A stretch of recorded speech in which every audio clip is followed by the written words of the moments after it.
it's a good show, and I can't wait to watch it again. I'm so glad you didn't hate it.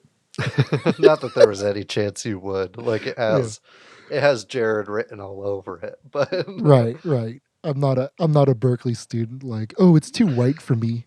No, I love me some white. I love me some crazy white people, of course. and boy, is it full of it. So Let's go. What a lovely day! Andy, there's a whole world out there. Jump in. Can you dig it? Yeah. You must always pay strict attention. I was just completely enamored by it the entire time. dude, he did not have to go that hard. I know, man. Isn't it wild? The Jared cast. So it begins. Rise and shine, it's morning time. It's a good day to have a great day. Hello. Hey. Hi, audience. I got that from an old friend, Sean, who I haven't seen in like 6 years. But I hope he's doing well wherever he is. I hope he isn't dead or anything. Anyway, welcome to yeah. Dude. Okay, never mind. I'm not gonna say this on the air. Never mind. Oh yeah, Breaking Bad. We're on season 5. Yeah. We're finishing up today. Anyway, the finale. Yeah, the hotly anticipated at the time and highly critically acclaimed masterpiece of a season called Breaking Bad Season 5A and 5B. We're tackling both today, just as one big chunk. And masochists.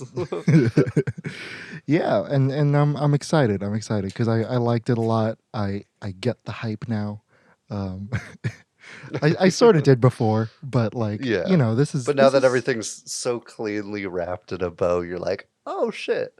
Yeah. Endings for TV shows can actually be satisfying. Yeah. It's really amazing and it's really cool. And so I'm excited to talk about it. I'm excited to address a lot of the big themes and a lot of the and do like kind of like an overall thing of the whole show as well. Yeah. And but before that we have an interesting little top 5. What do you got for us, Jared?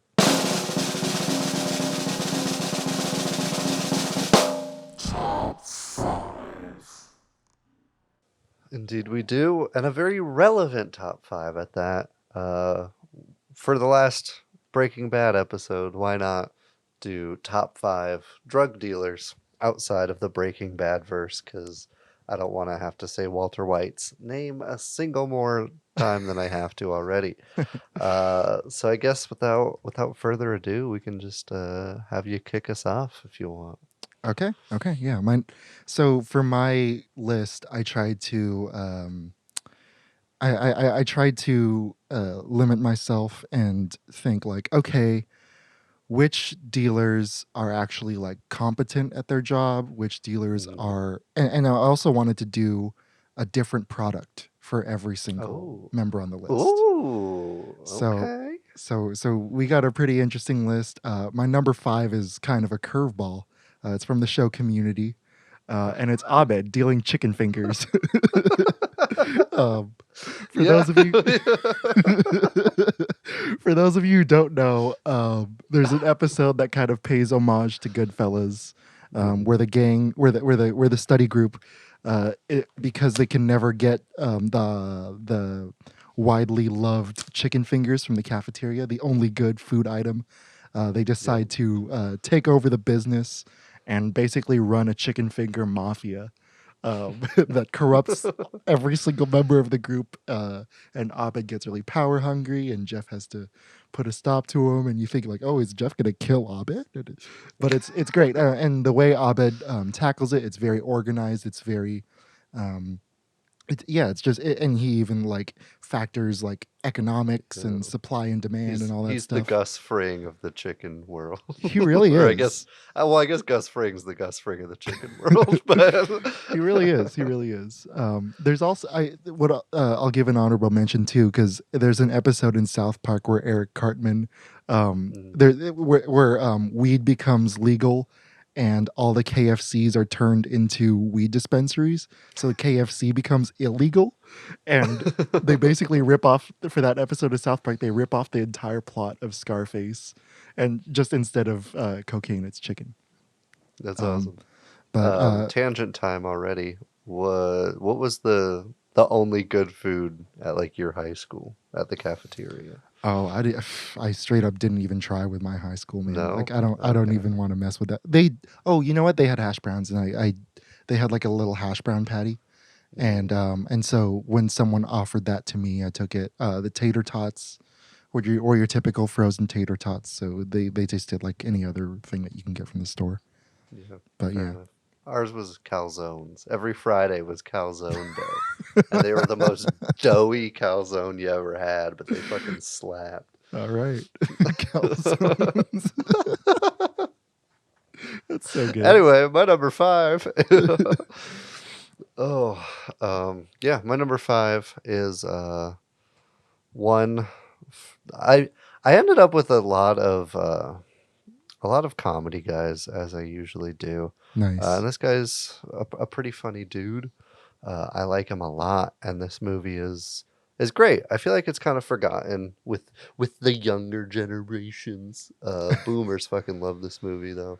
And this is I'm talking Reese Feldman from Starsky and Hutch. Played by the ever talented Vince Vaughn. I just rewatched this movie. It's like Really? yeah, it's so good. Yeah, it's great. It's been a while since I watched it, so it was nice to even just revisit his shitty mustache. But yeah, I'm keeping him at my number 5. There we go. Yeah, dude, that's awesome. That's awesome. Honestly, I like it of Todd Phillips' filmography. I like it better than all of the Hangover movies. Yeah, Um, I'm on board with that, honestly. my number 4 is I won't spoil who the actor is because Jared has not seen this show, but my number 4 is from the show Peaky Blinders. His name is Alfie Solomons, and of course this takes place during Prohibition era. So he is he's the leader of the gang of he's the leader of the Jewish gang in Camden Town, and basically owns like a few rum distilleries that he traffics to the U.S. through through the Italian mafia. And this guy is so badass. He's so intimidating. He was a great surprise for a lot of people when he joined the show because he's a well-liked actor. And whenever he appears, you can never really tell if he's going to do something menacing, do something funny, drop some Italian slurs, stuff like that. I really like Alfie Solomons as a character too. Groovy. Yeah, I've been. It's one of the. I have 1,000 TV shows that are on my need to watch list. That is amongst them. We'll see if I ever get to it. Hopefully, I find time. Yeah. This was one. My number 4 is one that I know we both have gotten to, and it's one that anytime we talk about, it's kind of begrudgingly. And that's Lance from Pulp Fiction. I knew it. Yeah, the Christ figure himself, played by Eric Stoltz. Mhm. I love it. It's a brief performance both times he shows up, but he's so like weirdly knowledgeable about his heroin, and Yeah. the Jesus imagery is a cool take. Yeah, he's just a cool dude. I'd honestly hang out with him. He seems like some good vibes all around. So why not? Yeah. He saved Uma Thurman's life, so I'm a fan. Yeah, that's more than Tarantino ever tried. Speaking of awesome women, Lena Headey as Mama is my number 3. From the movie Dread, her drug that she deals is slow-mo, and she also made the list just for sheer intimidation tactics. Whenever someone tries to rat her out, she skins them alive and drops them into the main courtyard of her building. And the drug itself produces a really awesome effect. She's got some scars on her face, so she's really cool looking. And she's just a great villain for someone like Judge Dredd, for someone who's like a force of nature. She's like she's just cool. Hell yeah. Also a great movie. Mm-hmm. For my number 3, I've actually got a duo. We're Ooh. slamming them up because they come as a package deal. It's weird to even say one of their names without the other. That's Jay and Silent Bob from Clerks. Hell yeah. The side character is so good, they got too many movies. And they're getting another one soon. Clerks 3's coming out. Yeah, Getting another it's one. shooting right now. Honestly, I don't like Clerks as much as most. Like, I still like it, but I feel like people, I think it's a bit overrated personally. But Jay and Silent Bob kind of slap, and they really round out that film in a way it needed, and so they're my number 3. Yes, I agree. My number 2 is also a heavy weed man. He's played by Jason Sudeikis in the film We Are the Millers, which honestly I really love. Like, a lot of critics didn't really like it, but like I watched it like 3 or 4 times. Like, it's really funny. It's got a super stacked cast. It's got Jason Sudeikis, Jennifer Aniston, Will Poulter, and Emma Roberts. But I love David Clark, the weed dealer. He's super organized. He's super friendly. He's got great customer service. And you know, he goes a little beyond his pay grade, as the premise of the movie shows, but by the end he learns what really matters, and he also just goes back to being the same small time drug dealer that he was in the beginning, and I really like that about him. I like that he has like everything super like neatly labeled too in his backpack. It's really nice. So yeah. Yeah, honestly, pretty good film. Yeah. I enjoyed it. Yeah. My number 2 is also a pretty good film. I mentioned I wanted to hang out with Lance. I think I would hang out with this guy a bit more. He's the absolute chillest. He just seems like a real nice guy, like too nice of a guy to be a drug dealer. Right. Lover of the arts, big opera lover. And that's James Franco as Saul Silver in Pineapple Express. Yes. He's fantastic. Yes. He's just great. He's just so great. wholesome and lovable. So good. Yeah. Oh man, I need to rewatch that because I barely remember it. Like, the only thing I really remember were like, it's like the end and like the scene when they're handcuffed together and they're handcuffed back to back. Yeah. Honestly, I rewatched it, I think like 3 months ago or something, and it was good. It was as good as I remembered, and I looked back fondly. Yeah. Yeah. For my, I've been choosing a lot of drugs that are like not super serious for my top 5. I did chicken fingers, I did rum, I did slow-mo, which is fictional, and weed. Wait, what? But for my next one, this guy deals crack.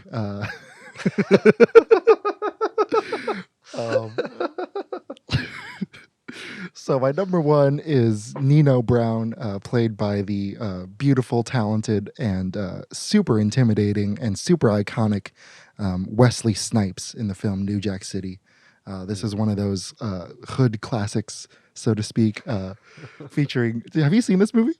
No. Dude, I it's haven't. it's epic. Like, the cast is Yeah. super stacked. Like, Bill Nunn's part of his gang. The detectives that are going after him are Ice-T and Judd Nelson. And they're both like, On board. I thought Ice-T only worked in sex crime division. nope. Nope. He actually, yeah, I think that's his first cop thing too. I don't know.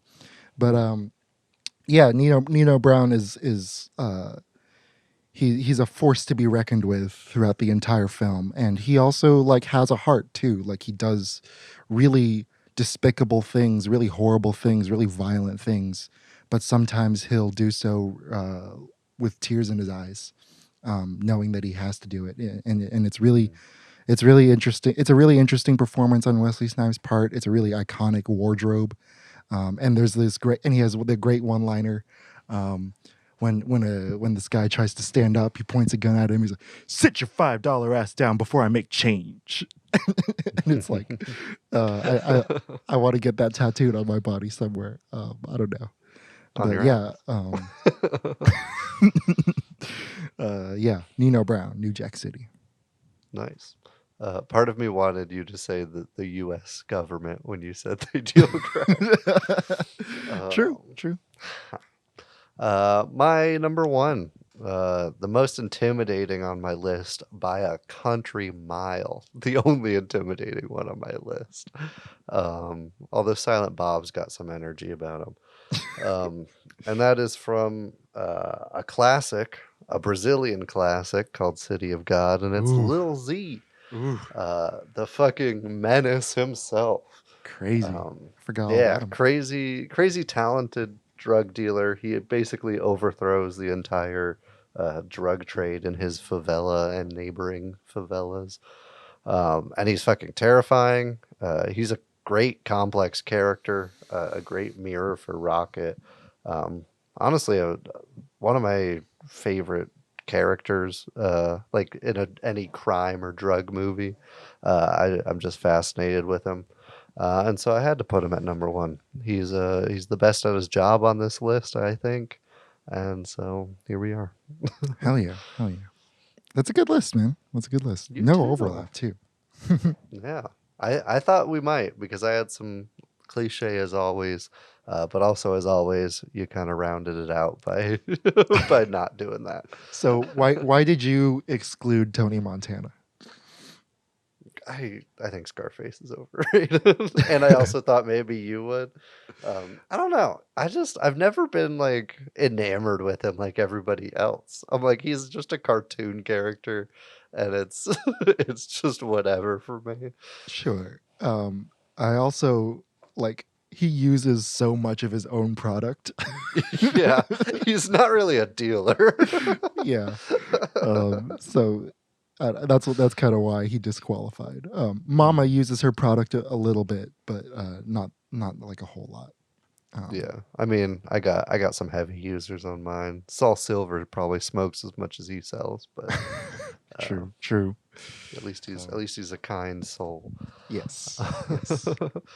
Anyways, we got some Breaking Bad to talk about. A lot of Breaking Bad to talk about, I assume. Let's do it. Season 5, the longest season, coming in at 16 episodes, all of which were hated by these two people. Cool.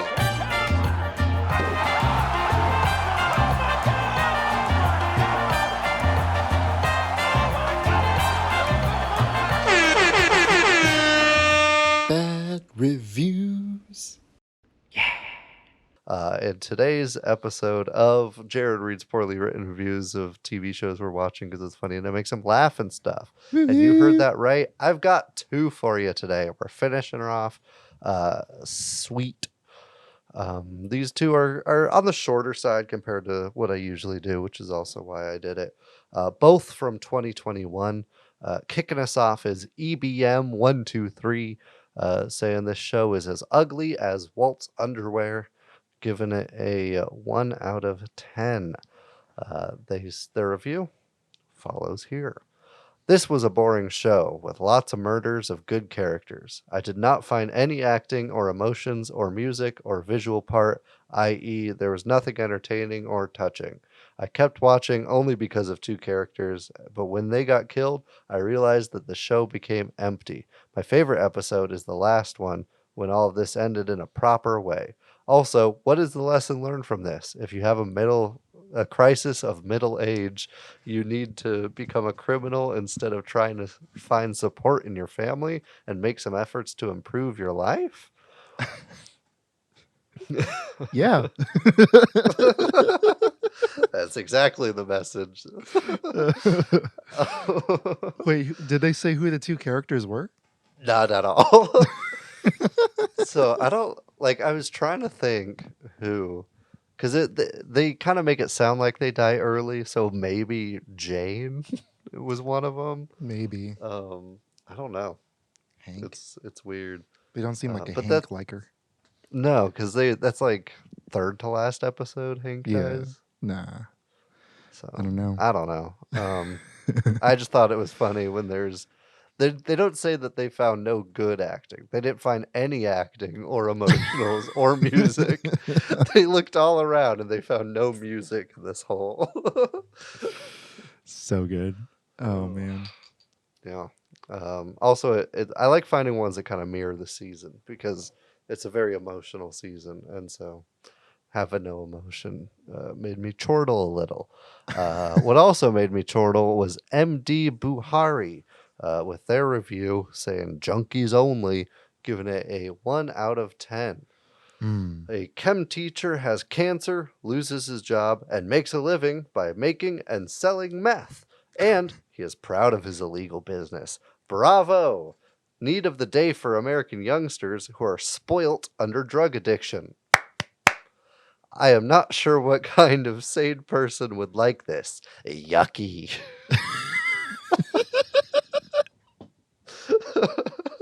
I don't know any adults that would use the word yucky. Like, Yeah, they also use clapping emojis, which is why I clapped.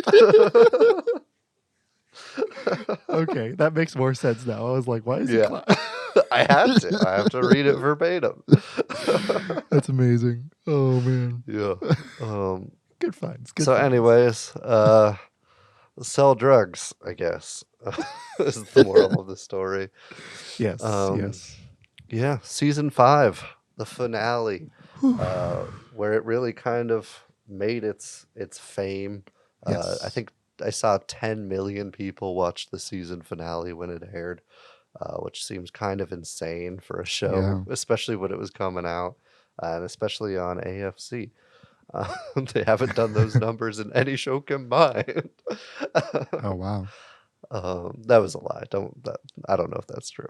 That Okay. I was just like, a dig at I was them. like, really? Not even Walking Walking, Dead? Like, yeah, Walking Dead for sure has done those numbers. Yeah. But nonetheless, I don't think they've done the quality that Breaking Bad has.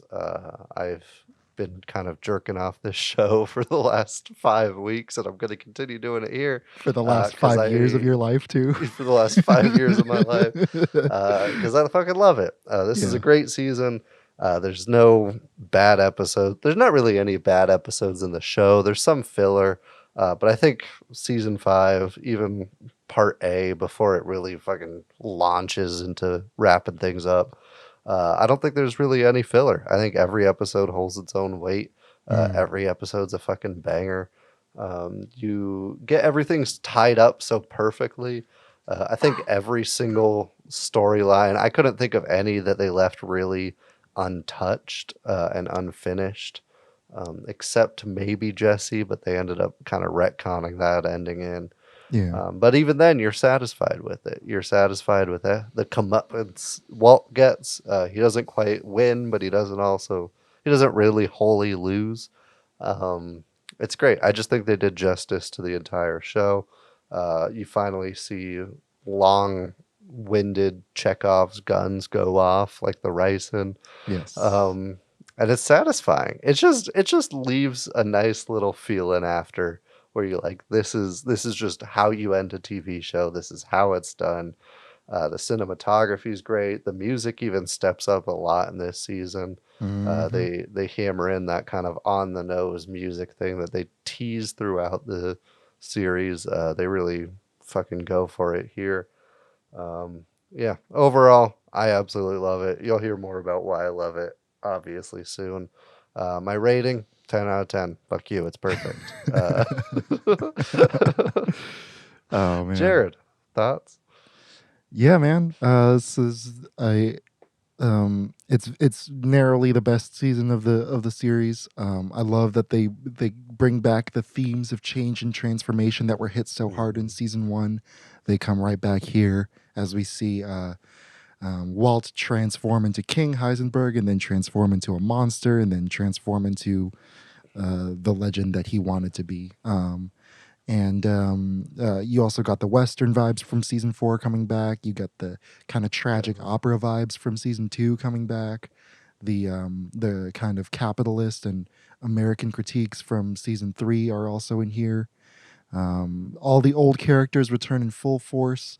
The most notable, of course, Walt, Mike, and Hank, and Jesse in this season. And the new characters are great too. Lydia and Todd, I think, are especially excellent additions Yeah. to the cast and to the world. What The show just adds antagonists at season 5, like halfway through their last season, and like, and yeah, they're we're just good. gonna throw these guys in. Yeah, and they're good parts of the show too. Yeah. You got 5 deaths from the main cast in this one, and you got like aesthetically, I agree with Jared. Like I love this season so much more. Like the camera movements and the colors are way more purpose driven and clear. The editing is very neatly paced. All 16 episodes fly right by, especially I think episode 11, which is called Confessions. There's finally some good yellow filter moments. When they finally tweaked it enough to get it going. yeah, when they scope out the train tracks, they use like really heavy shadows and black clothing that balances out the yellow imagery. Then they also, when Jesse catches Walt whistling, there's like some nice green highlights on his face. I think those are beautiful shots. There's also when Walt hires the Nazis in the motel. There's really nice yellow lighting there. Very Nosferatu-ish. The dissolves in Ozymandias. How do you say it? I say Ozymandias. but Okay, I don't- I'll do it the way you say it. Either way feels wrong. Yeah, I don't know. The dissolves in Ozymandias are gorgeous. The violence is like less gory and less bloody, but somehow more impactful. We'll get into that later.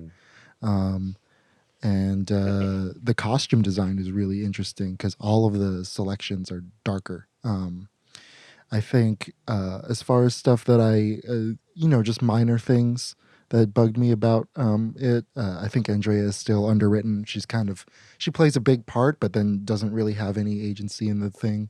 Yeah. And I think the last 3 episodes are very light on Jesse content. What we get is very, very good. And having seen El Camino already, I don't fall to them anymore. But I just as a day one Jesse fan, being my favorite character since episode 1, I just wish there's a little more. But it's okay. And then the last thing is that Declan and his gang are like the most disposable things out there. And like, I don't mind when I don't care about a character in this show because this show is it's a very violent world. People die left and right, bodies drop everywhere. But for me to get like literally nothing from them, it was like, I could have used like maybe even 5 pages of just something more to hold on to for that character.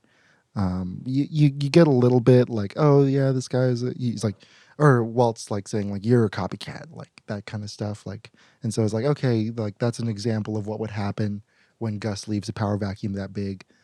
But still, I don't know. Like I could have used a little more, but it's okay. I still love the show. I gave it a 9.8.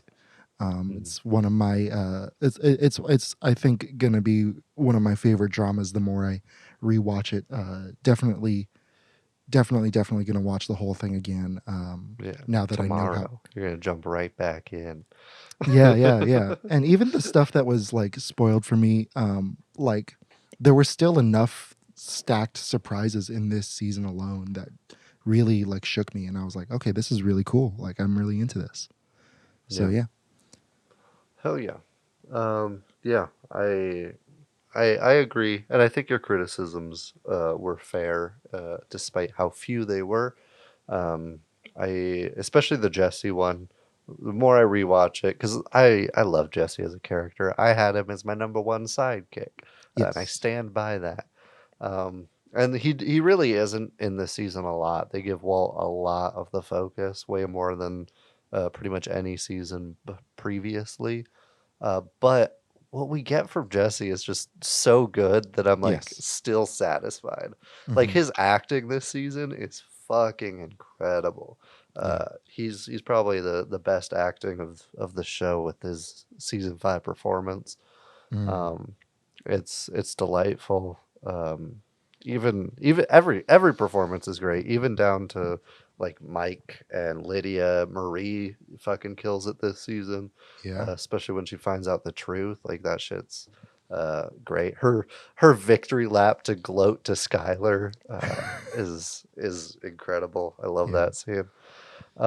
So you just get solid performances all around.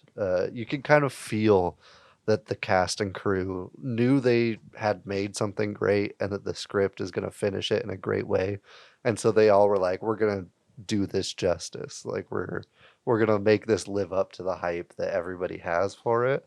And you kind of feel that at its bones, honestly.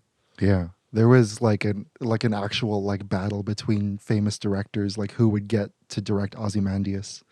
And Guillermo del Toro was like one of the front runners.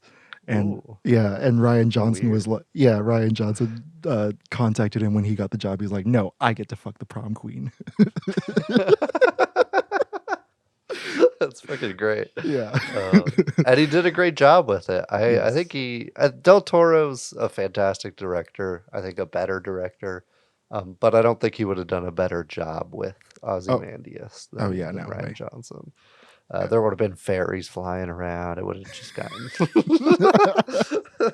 would have just gotten weird. I would imagine that it would have been that the episode would have been gorier. Yeah, And I like that it's definitely. not for once. Mm. Like like Jared likes the absence of gore. Wow. What? Who is he? He's a new man. Yeah. Oh.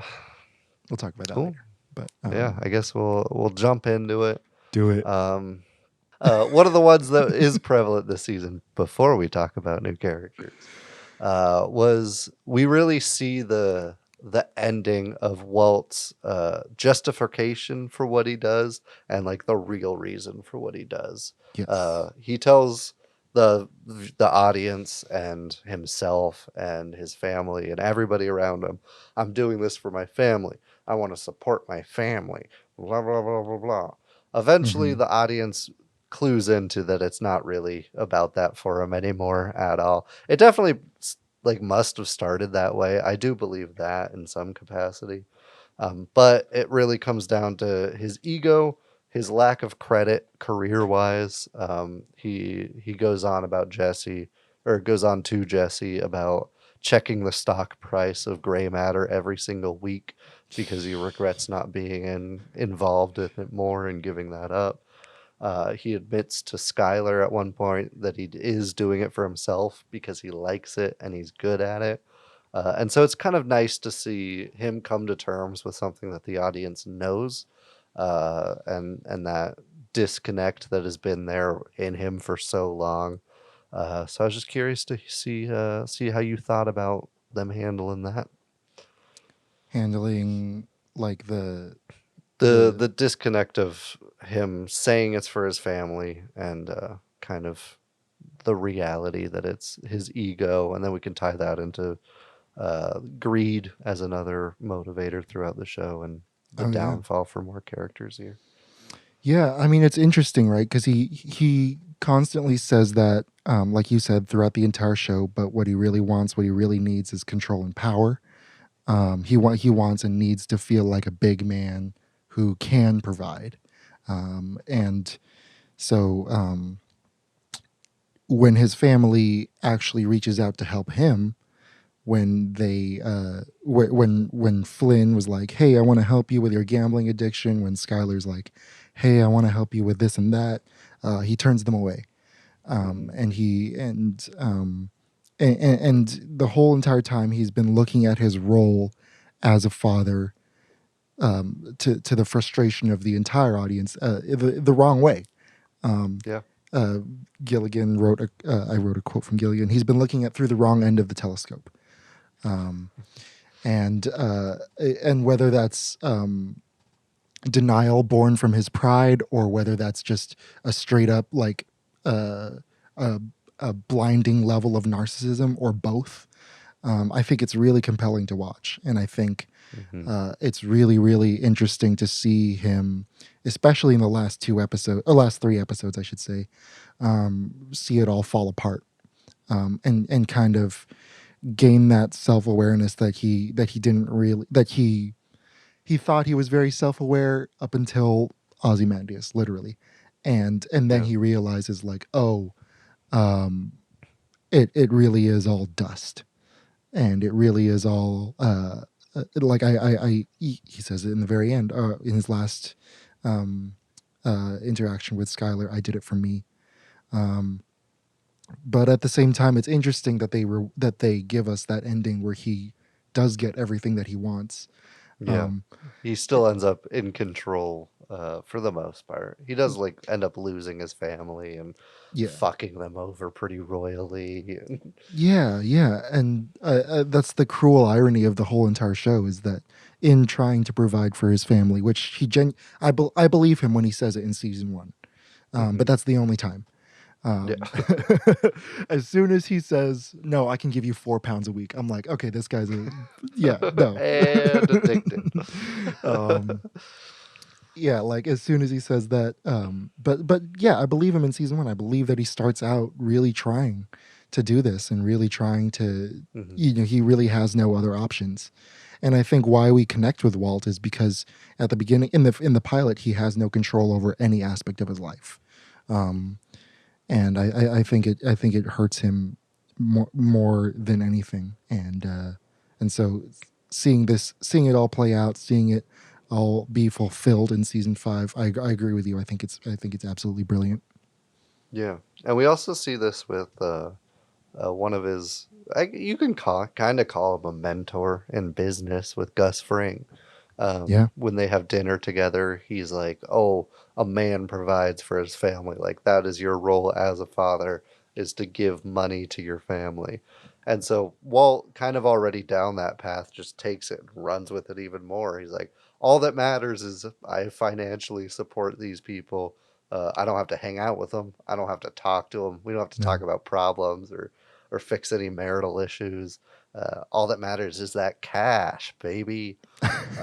And I think you see the flaws with Gus in that scene because his family's not there. If No. he was really trying to bring Walt in and like show him that he's a good, normal family man like Walt is, he would have been there with his family. Like it would have been a whole, "Oh, come sit down with me and my wife and children, and we'll like be friends for a night."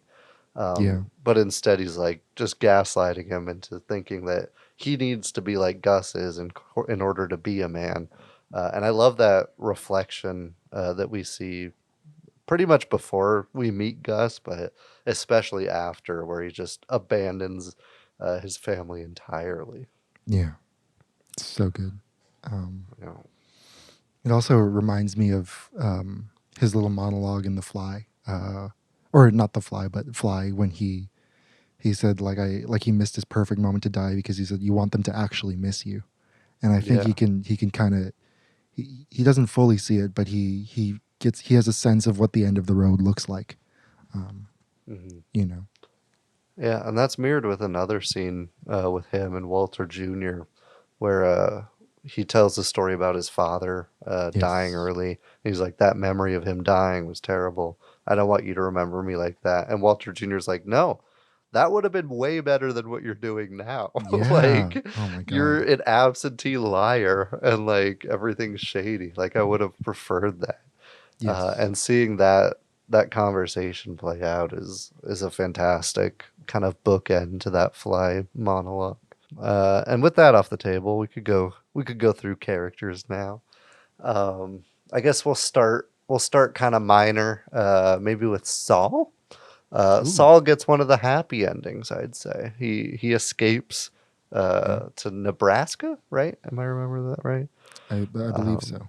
I didn't yeah. write that part down. But He escapes. He starts a new life, and he's out. He gets out pretty cleanly, all things considered.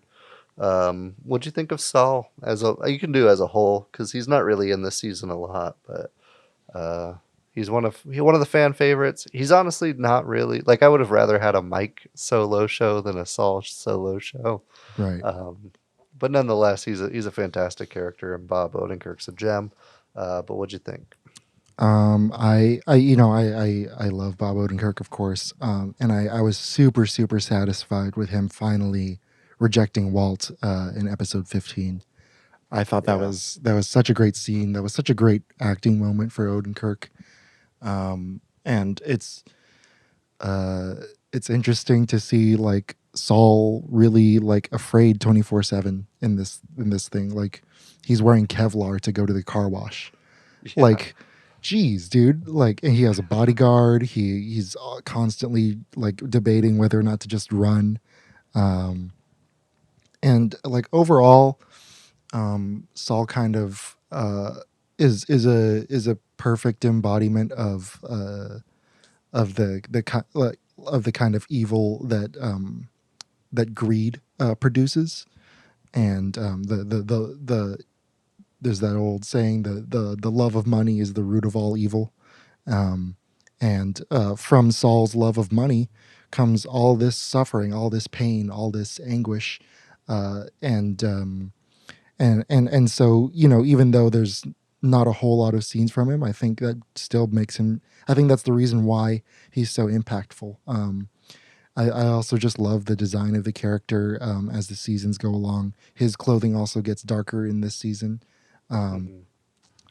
except for I forget which one, but he has like a full on like green, like silk green shirt, and I was Yeah. like, oh my gosh, it's so bright. Yeah. But anyway, yeah, I thought it was interesting in episode 12, like before even Skylar suggests killing Jesse, he's like the first one in that episode to suggest it. Yeah. Which Like is crazy. he's the one who references Old Yeller, which is about the Rabid Dog title, and then also and that title is also a reference to Problem Dog, where Jesse commits his first murder. Saul is really. I'm really curious about Better. I need to take a break from this universe before jumping in, but I definitely am curious about Better Call Saul, and to see how this guy became Saul Goodman. Yeah. And it also, like, especially his ending, where he just goes through with a plan and gets out. It kind of is emblematic of him the whole show. Because I don't think he has a single plan that if Walt and Jesse listen to goes wrong and blows up in their face. He kind of, everything he lays out always kind of works. Yes. And if he did kill Jesse when Saul told him to, he wouldn't have had the whole shootout with Hank, and this whole thing really would have been avoided. Yeah. And so Saul's just kind of the man with the plan, and the fact that he's like, no, fuck you. Like, I'm going to do what's right and clearly right now. Yeah. Why not? And he's even right about Walt staying, because Walt ends up coming back to tie up all the loose ends that we see in Felina. And so it's cool to see him like even get that payoff where he was right with that plan too, in a way. Oh man, I didn't even think about that. It's I think they do Saul justice here at the end, despite his kind of minor presence. And speaking of minors, we can move on over to Walt Jr., who also stands up to Walt in a very satisfying way. Yes. He finally he's the only member of the family who's like, what are you doing, Mom? This is fucking insane. Like, just turn him in, you psycho. Like, he's just so logical in this season. And it's cool to see him finally like tackle Walt at one point. I love him this season. I think he gets his justice due here too. But what'd you think? Yeah, the big payoff in Ozymandias is absolutely heartbreaking. It's one of the handful of moments in the season that got me choked up. Because that's the moment that he recognizes Walt as a monster is the same moment that Walt recognizes himself. He literally sees what he has become through the eyes of his own family, and it's devastating, to say the least. When he calls Flynn in episode 15, I think that was great too. He brings up that line again. Why don't you just die? This kid is trying to start his life, and his parents are destroying it at every single turn. All the and he realizes that I so it's revealed or he learns about it in 14, right, in Ozymandias, or in the episode before. Yeah, I think episode 14. Okay. Yeah, his heart is broken, not just because his hero died, or because his hero is no longer a hero in his eyes, but because he realized oh man, I've been so horrible to my mother, on and I had no idea, Yeah. if Walt Jr. isn't it the reason for his stuff is because of his ignorance, but it's still, the damage was still done to Skylar, the damage was still done to Hank and Marie, and so I think he feels that in that scene as well, and I really it felt like a knife twist. Yeah, and it's also nice to see that Walter Jr., obviously being the son of Walter, isn't as corrupt as Walter is. He Yes. turns down millions of dollars just because it's what's right, and so it's satisfying to see that he does keep his morality, and he's not his father's son in that way. Yeah. It's good to see that he's not also an evil shitbag. Right, Because that would right. have been a terrible ending that they easily could have gone for. Yeah. I also love that Hank calls Flynn Emo McGee. Yeah. I thought that was great. Love Hank. Never forget. I was gonna say also, we only get 2 breakfast scenes with him in this season. It's a breakfast light. He does finally get his Raisin Bran Crunch that he's been craving for 5 seasons. I forgot about that. And it brings our total to 16. He eats breakfast 16 times in a 5 season show. So anticlimactic. Yeah. I don't know what you expected. It's No. it's just breakfast. They were really holding on. The audience was.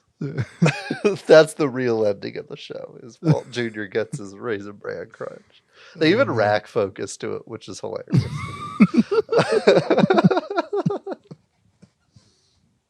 Oh man, Yeah. that's great. We can also keep it in the family, I guess. Go to Skylar, who kind of doesn't really. I mentioned them tying up everything pretty neatly. Her ending is she now is something to give the police in exchange for her freedom, in the form of the location of Hank's body. That's kind of it. You kind of presume by snitching on Walt, she kind of gets some sort of justice. She is free from being the prisoner that she becomes, especially in season 5. She is a motherfucking hostage here. Yes. And it's cool to see her kind of fight back during this season a lot too. Nonetheless, I think her arc ending is one of the least satisfying for me. I kind of would have liked her to really take fucking crazy action against Walt or something like that, something with a little more oomph to it. But it would have been hard to finish everything else the way that they did if she had gone that direction. So I kind of get it. Yeah. But what do you think of her ending?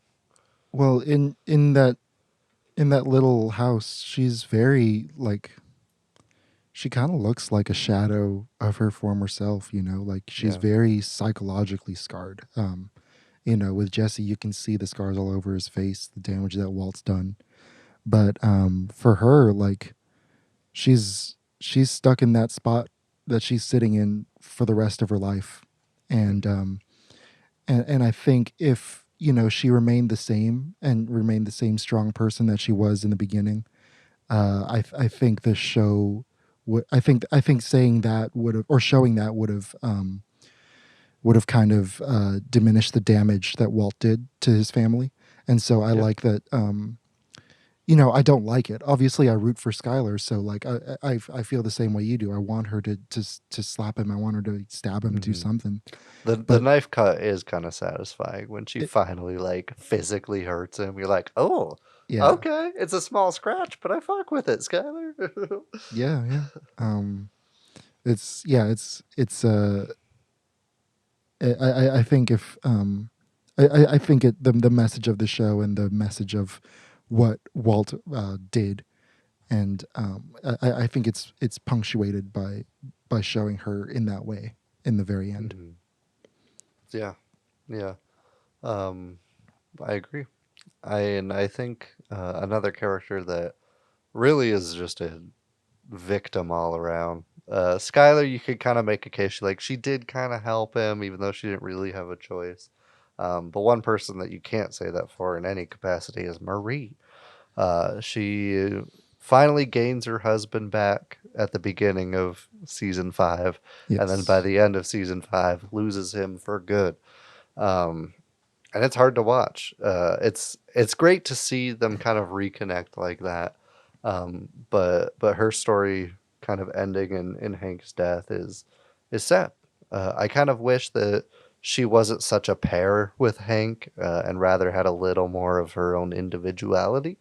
But she seeing her like kind of victory lap with Skylar, like I mentioned, and a few scenes like that where she is kind of like, oh, fuck you, like this is Yeah. this is it, are very satisfying to see. But what do you think of her? Um, I I feel like I don't know if it's this. I mentioned before how like she kind of has a similar level of narcissism that Walt has, where like Hmm. she says in like season 1, like, oh yeah, I can read the biopsies, like I can do what the doctors do, and like Yeah. that's part of like her hang up with the kleptomania. It's part of kind of why she justifies stealing for Holly's present. Hmm. Um, but yeah, I feel like it they I don't know. It's kind of weird because they kind of solve it in season 4. Like they kind of finish up her story, um, Yeah. and so having her just kind of be here and be and be she's just there to lose Hank. Hmm.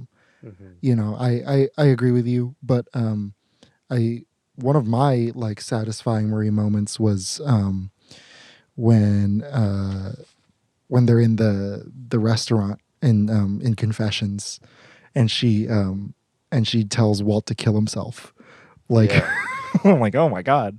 Um, and for once, like Hank isn't trying to hold her back, and so that was really interesting to see that kind of to see that exact interaction, and and to see her like really afraid of her sister and her brother-in-law, was Betsy Brandt absolutely killed it, I think, in Yeah. this season.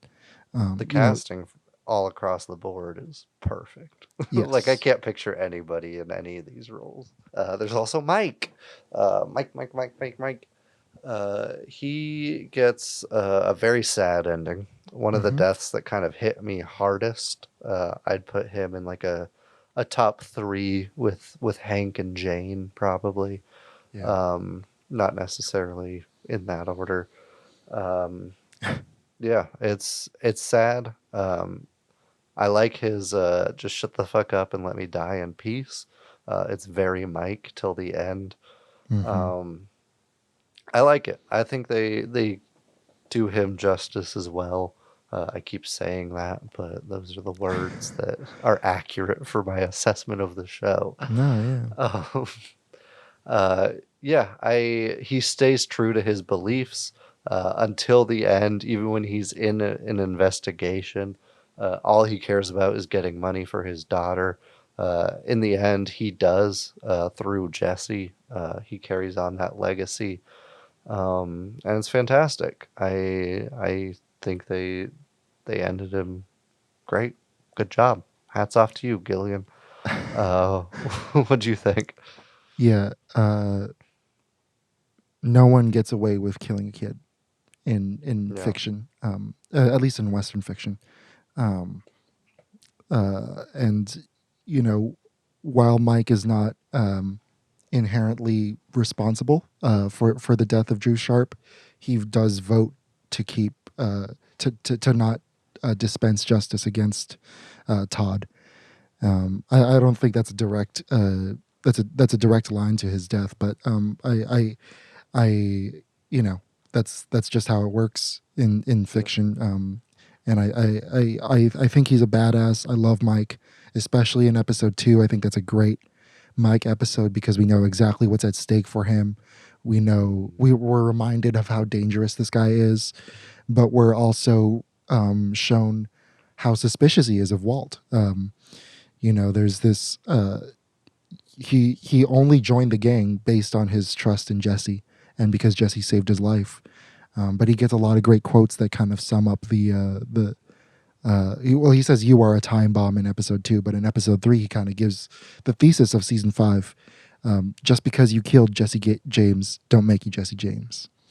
And yeah, the entire thing plays out from there. And for the next 12 episodes, that's absolutely true for Walt. He constantly tries to deal in the empire business, and like what Mike foresaw, he fails miserably.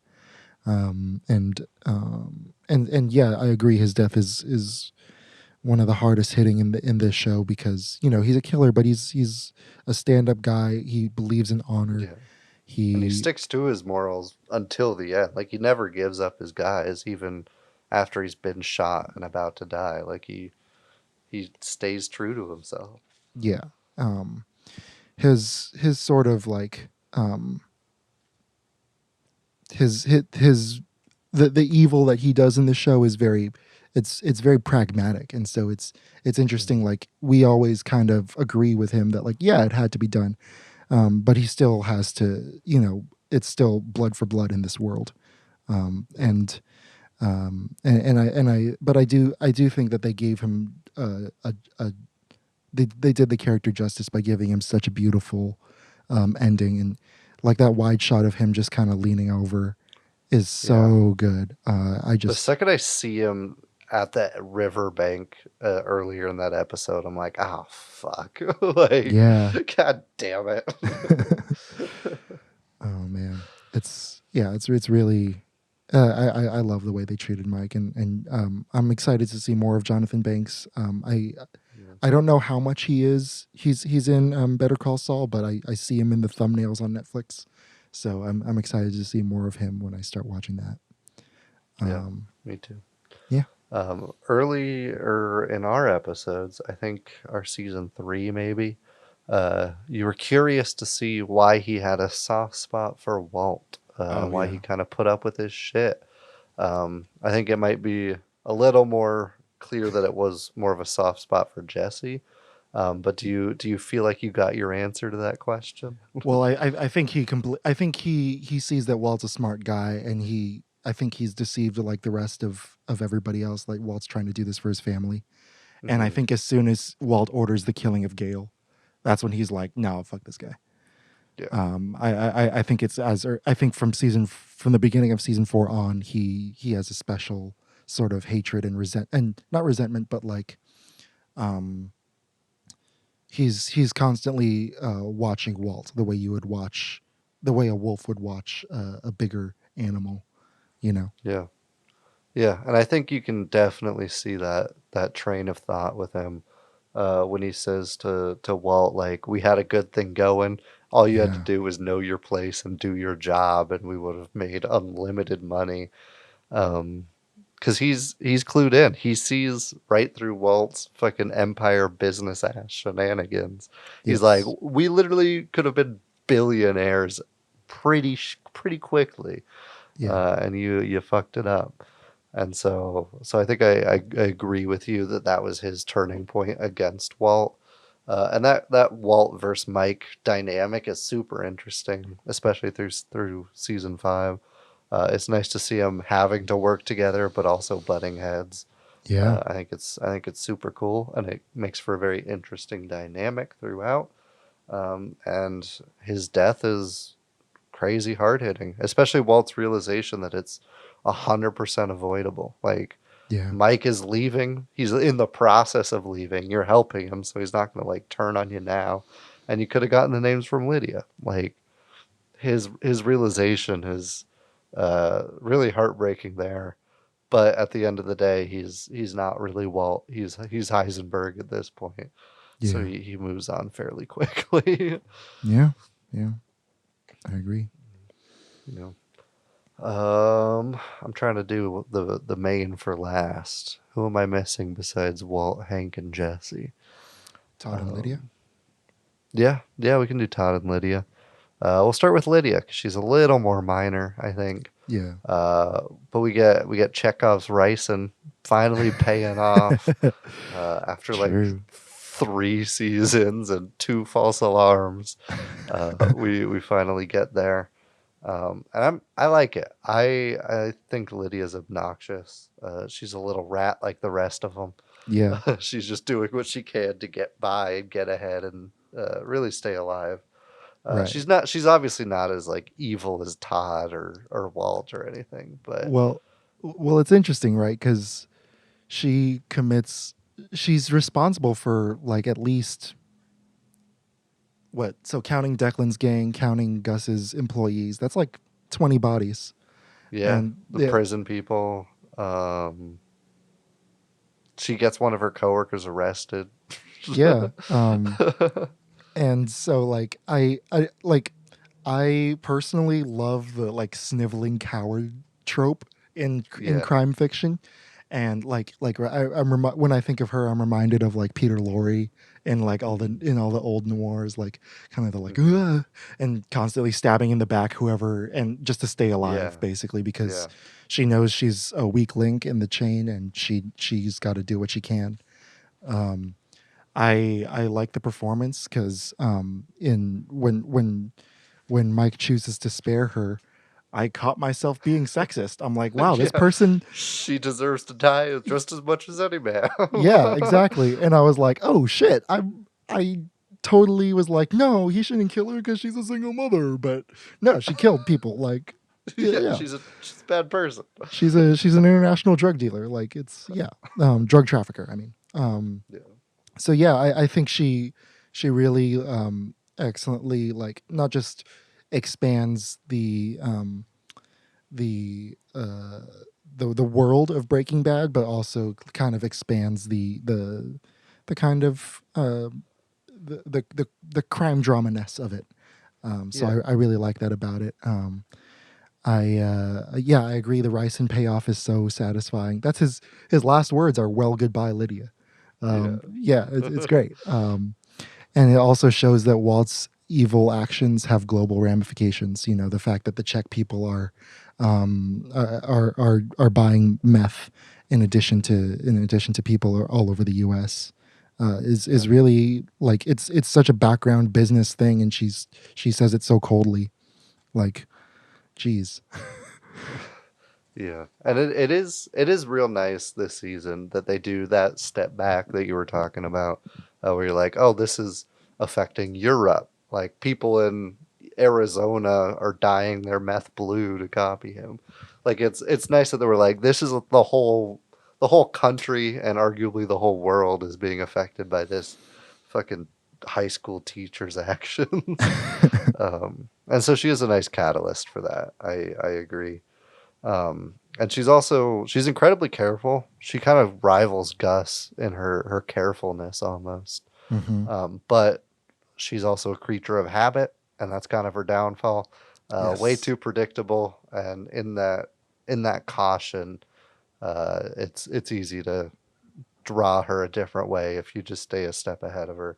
And so I love it. I think even the minor details of the restaurant not even having stevia to begin with, like, it's such a small thing where you're like, they don't have stevia at this diner that you always go to, but suddenly they do.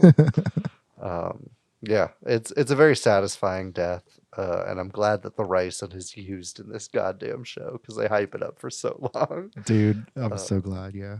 Yeah, and the phone call's the best part of it, honestly. Him getting the satisfaction to be like, ha, it is done. He's dead, motherfucker.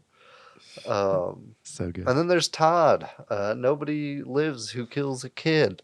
Todd, the scary motherfucker Todd. Oh my God, I love him. Yeah, he's a great character. I love he's like the evil Jesse in a way because he's the young protege meth dealer.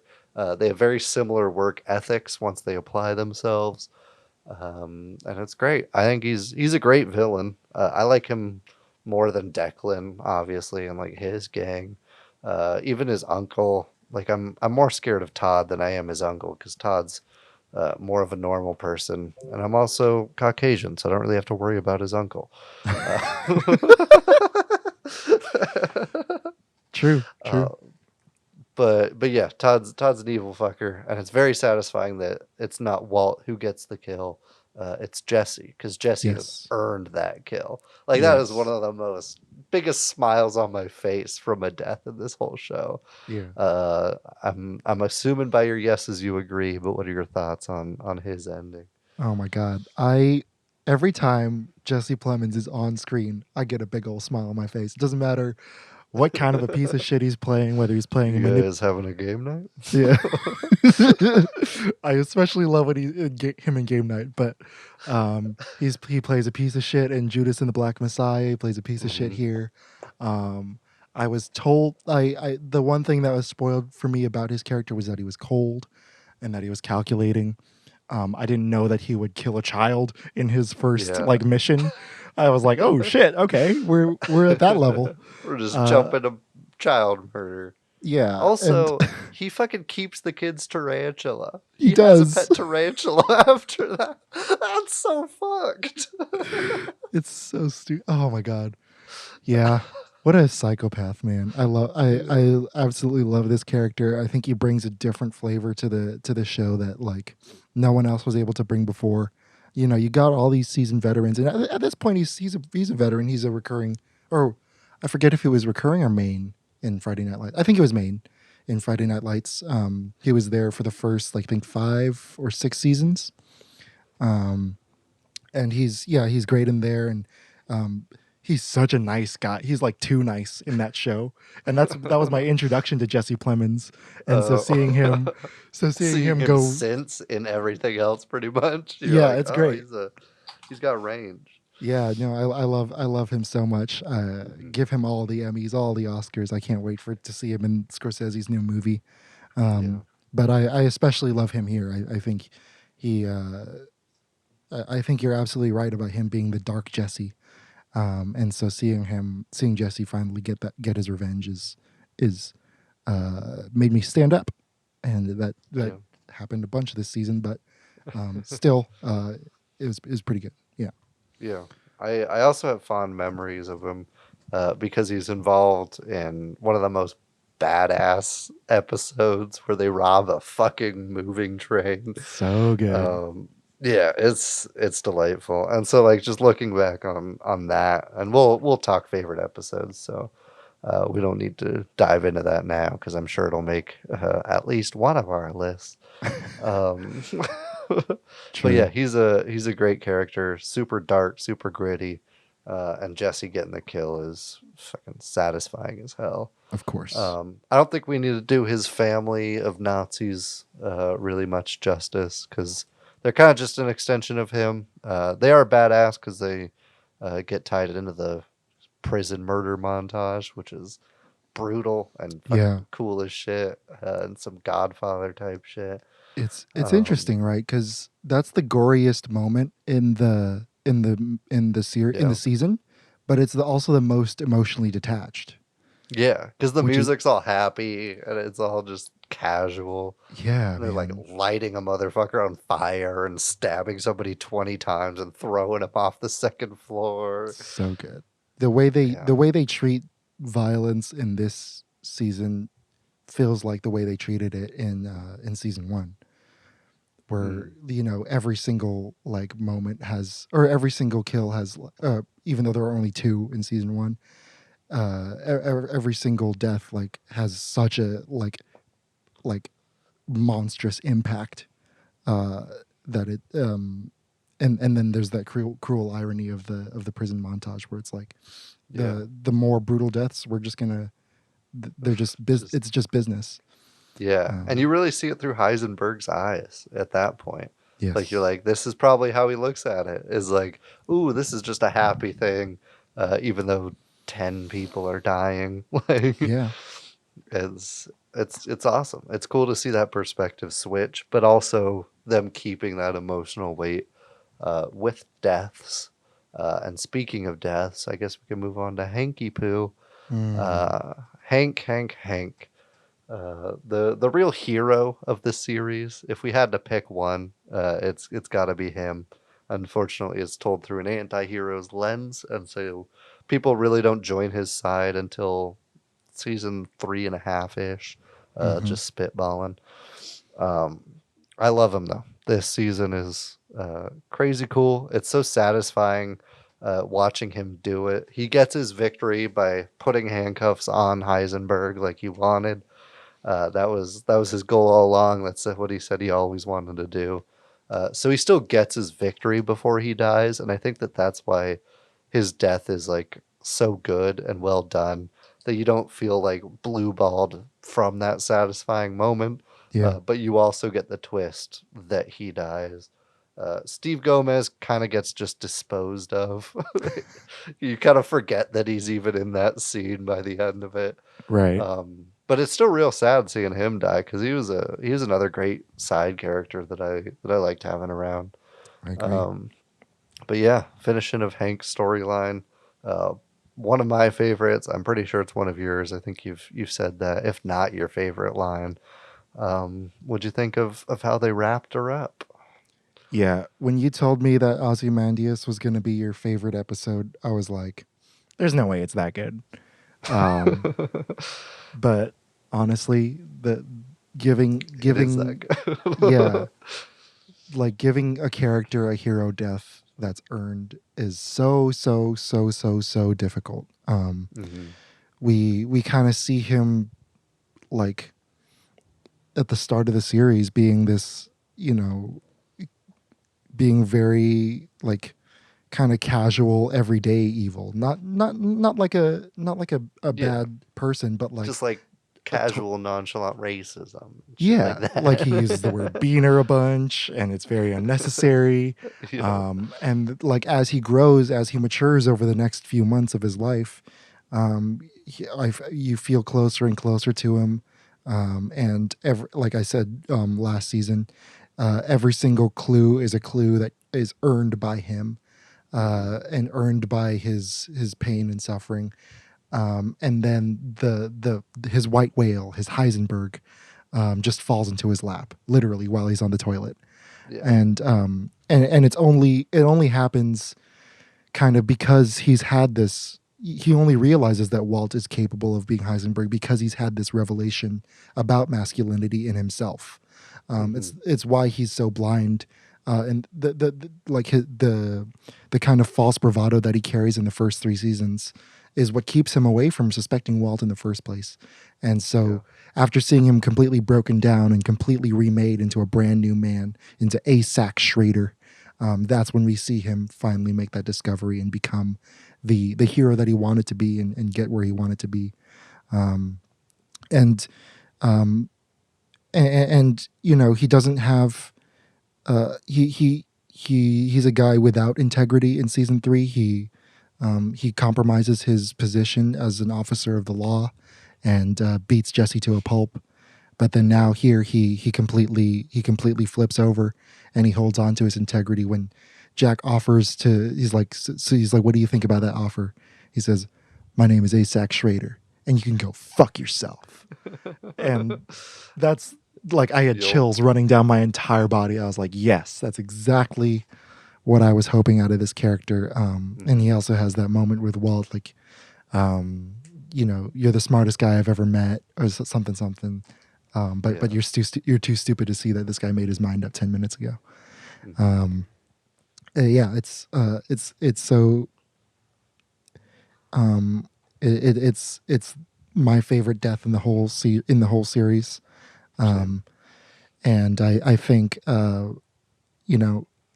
that's kind of where we get the first like really big, like we get a lot of good reaction shots to violence in season 5, but I think that's the best one with the kind of vertigo zoom. A lot of I mentioned before how it's less gory, but the reason why it's less gory is because Rian Johnson I think brilliantly shows a lot of the violence in Ozymandias through not just the action itself, but the reaction to it. I think there's maybe we see maybe 2 seconds of Hank getting shot in the head, but we spend nearly, I think more than 30 of Walt collapsing to the ground in absolute despair. It's kind of where the parallel is the main parallel is drawn between him and Gus and their moment of despair. It's an allusion. It's a visual allusion to the kind of classical illustrations of Ozymandias the poem, of a giant head in the ground. I really enjoy it. I think seeing him confront Walt in the garage is really excellent as well. I think that was a great scene. R.I.P. to my second favorite character. He probably goes through the most change of any character, except for maybe Walt. But it's kind of within Walt from the beginning, kind of early on. But Hank's change is super dramatic as well, and I love it a lot. I think he's a fantastic character. I appreciate him even more every time I watch it. First time I watched it, I think I was on Walt's team for some reason for so long, probably because I was a child, and so I was like, Hank's the bad guy, fuck him. But yeah, he's delightful, and his quips will be missed. Yes. I guess we can scoot on over to Jesse, the prisoner of season 5. He spends most of it in a cage. Not most of it, but like a third of it in a cage. And I think he really spends the whole show in a cage. He spends the whole show in Walter's cage. And you finally get the satisfying moment where Walt is like, fucking shoot me, get your revenge. And for once in Jesse's life, he says no to Walt, finally defying him and breaking free. And that earns him his freedom, essentially. And I think it's a beautiful way to do it. It's super poetic. He would have lived with that guilt if he had killed Walt, and he never would have really recovered. We were saying that he's not really in season 5 as much as we would like, but what he is in is super powerful, and it's great for the show, and it's great for the viewers. But what do you think? I agree with you. He, throughout the entire show, Jesse suffers for all the bad things that he does, but also for the bad things other people do. But it's, even though he feels bad about all these sins, it doesn't make anything better. It just makes him feel worse. It just makes his suffering worse, and it makes Walt feel better because he has Jesse around to shoulder that guilt and to shoulder that the psychological damage of what they're doing. And he can always blame Jesse too. And so I think seeing Jesse finally realize that, seeing him kind of really not just butt heads with Walt, but seeing them become enemies finally is really, really interesting. It's really, really explosive emotionally. Because they kind of start off with the same dynamic. Walt underestimates Jesse. Jesse proves himself, and they smile and accomplish something great. But as soon as Drew Sharp dies, it all falls apart, and they become all-out enemies. When Jesse walks away. Even when Walt comes back to reminisce and to talk about the RV and to give him his $5 million, Jesse has a gun behind his back. It's he neither can stand the other. Walt can't believe until the very end that Jesse walked away from him, and he's so indignant about that the entire time. I think in the last 2 episodes, Jesse's transformation, like Walt, is leaves them both as shadows of their former selves. The joy of cooking meth is gone, and all that's left is this like twisted mess of of a person. And I think his natural protectiveness of children is pushed to the absolute breaking point when Drew Sharp is killed and when Brock is held hostage. And I love that he's powerless to do anything about it because, I think Aaron Paul likes playing sad boys, and he absolutely nails it. He plays a sad boy in Westworld too, so I was very,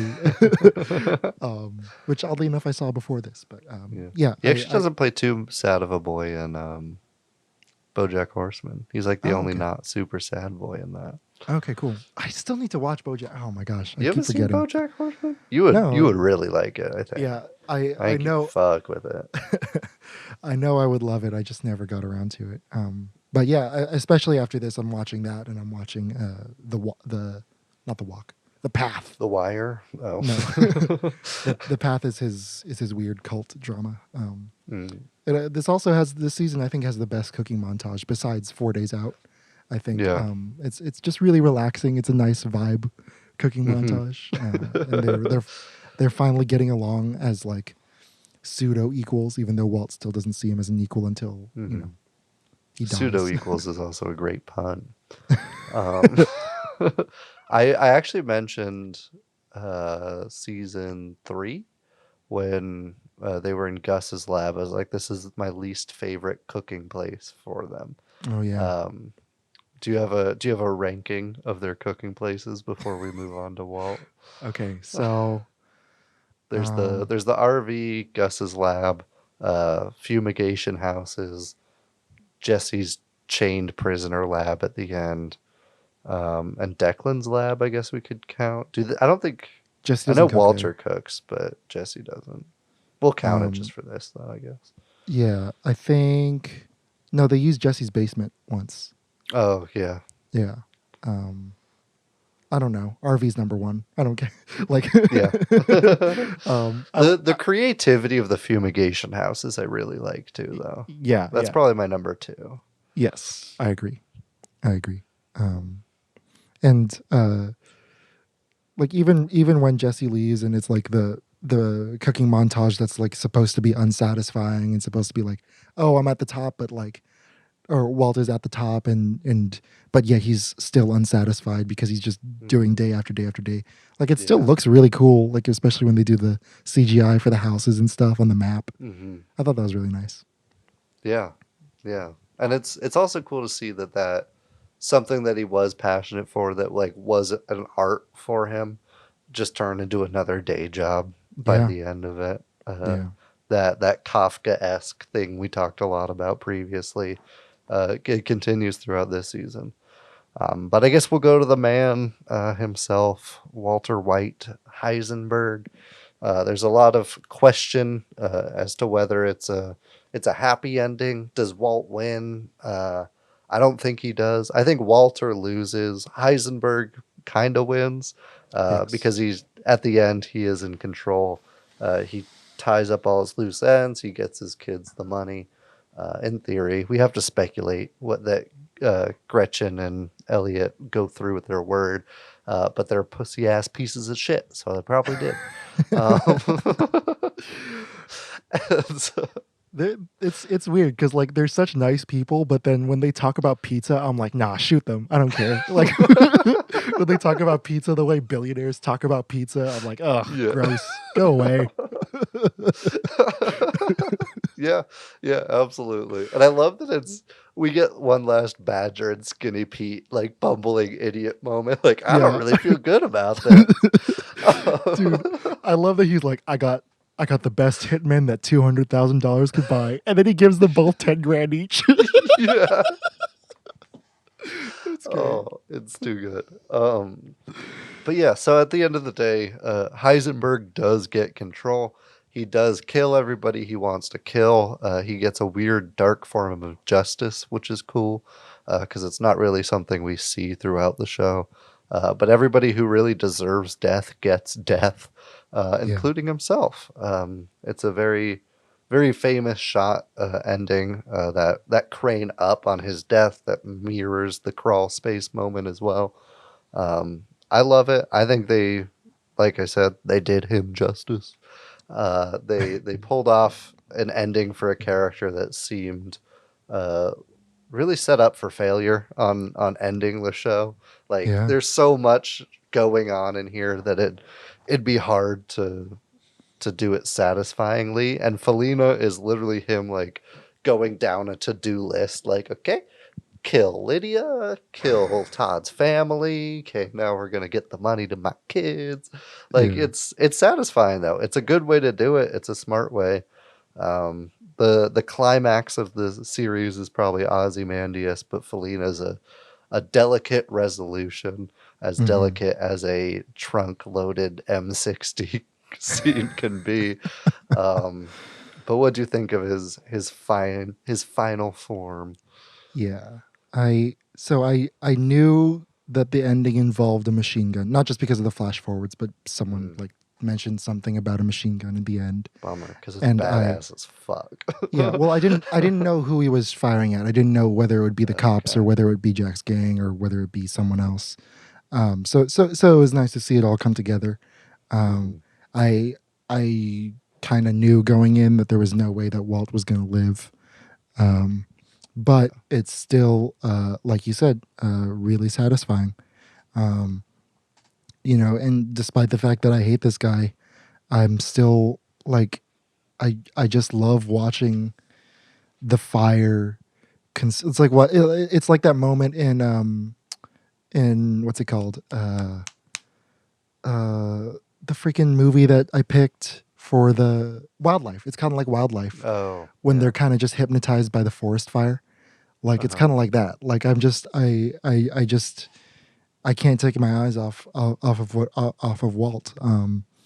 And I like you said, he accomplishes everything that Heisenberg accomplishes everything that he wants while accomplishing some of what Walt wants. He provides for his family, even though Marie and Flynn hate him, and his daughter. but also Walt wanted credit for doing it, and he's going to get none of that. Like Gretchen and Elliot are going to get all the credit, which would probably piss him off even more. Yeah, exactly. He does get the chance to knock Gretchen and Elliot down a peg, but I think at the end of the day, Walt loses. Yes. And Skylar's psychologically scarred, and his daughter will grow up, knowing that her dad was Heisenberg, but not knowing how much he loved her, not knowing any memories of him, any good memories of him holding her. But he also ties up loose ends, kills Lydia, avenges Hank by almost the same exact method. He shoots Jack in the head mid-sentence, and it's perfect. I think it's absolutely which is also great. a pretty gory scene too. The camera gets a good splatter there. That's true. I forgot about that.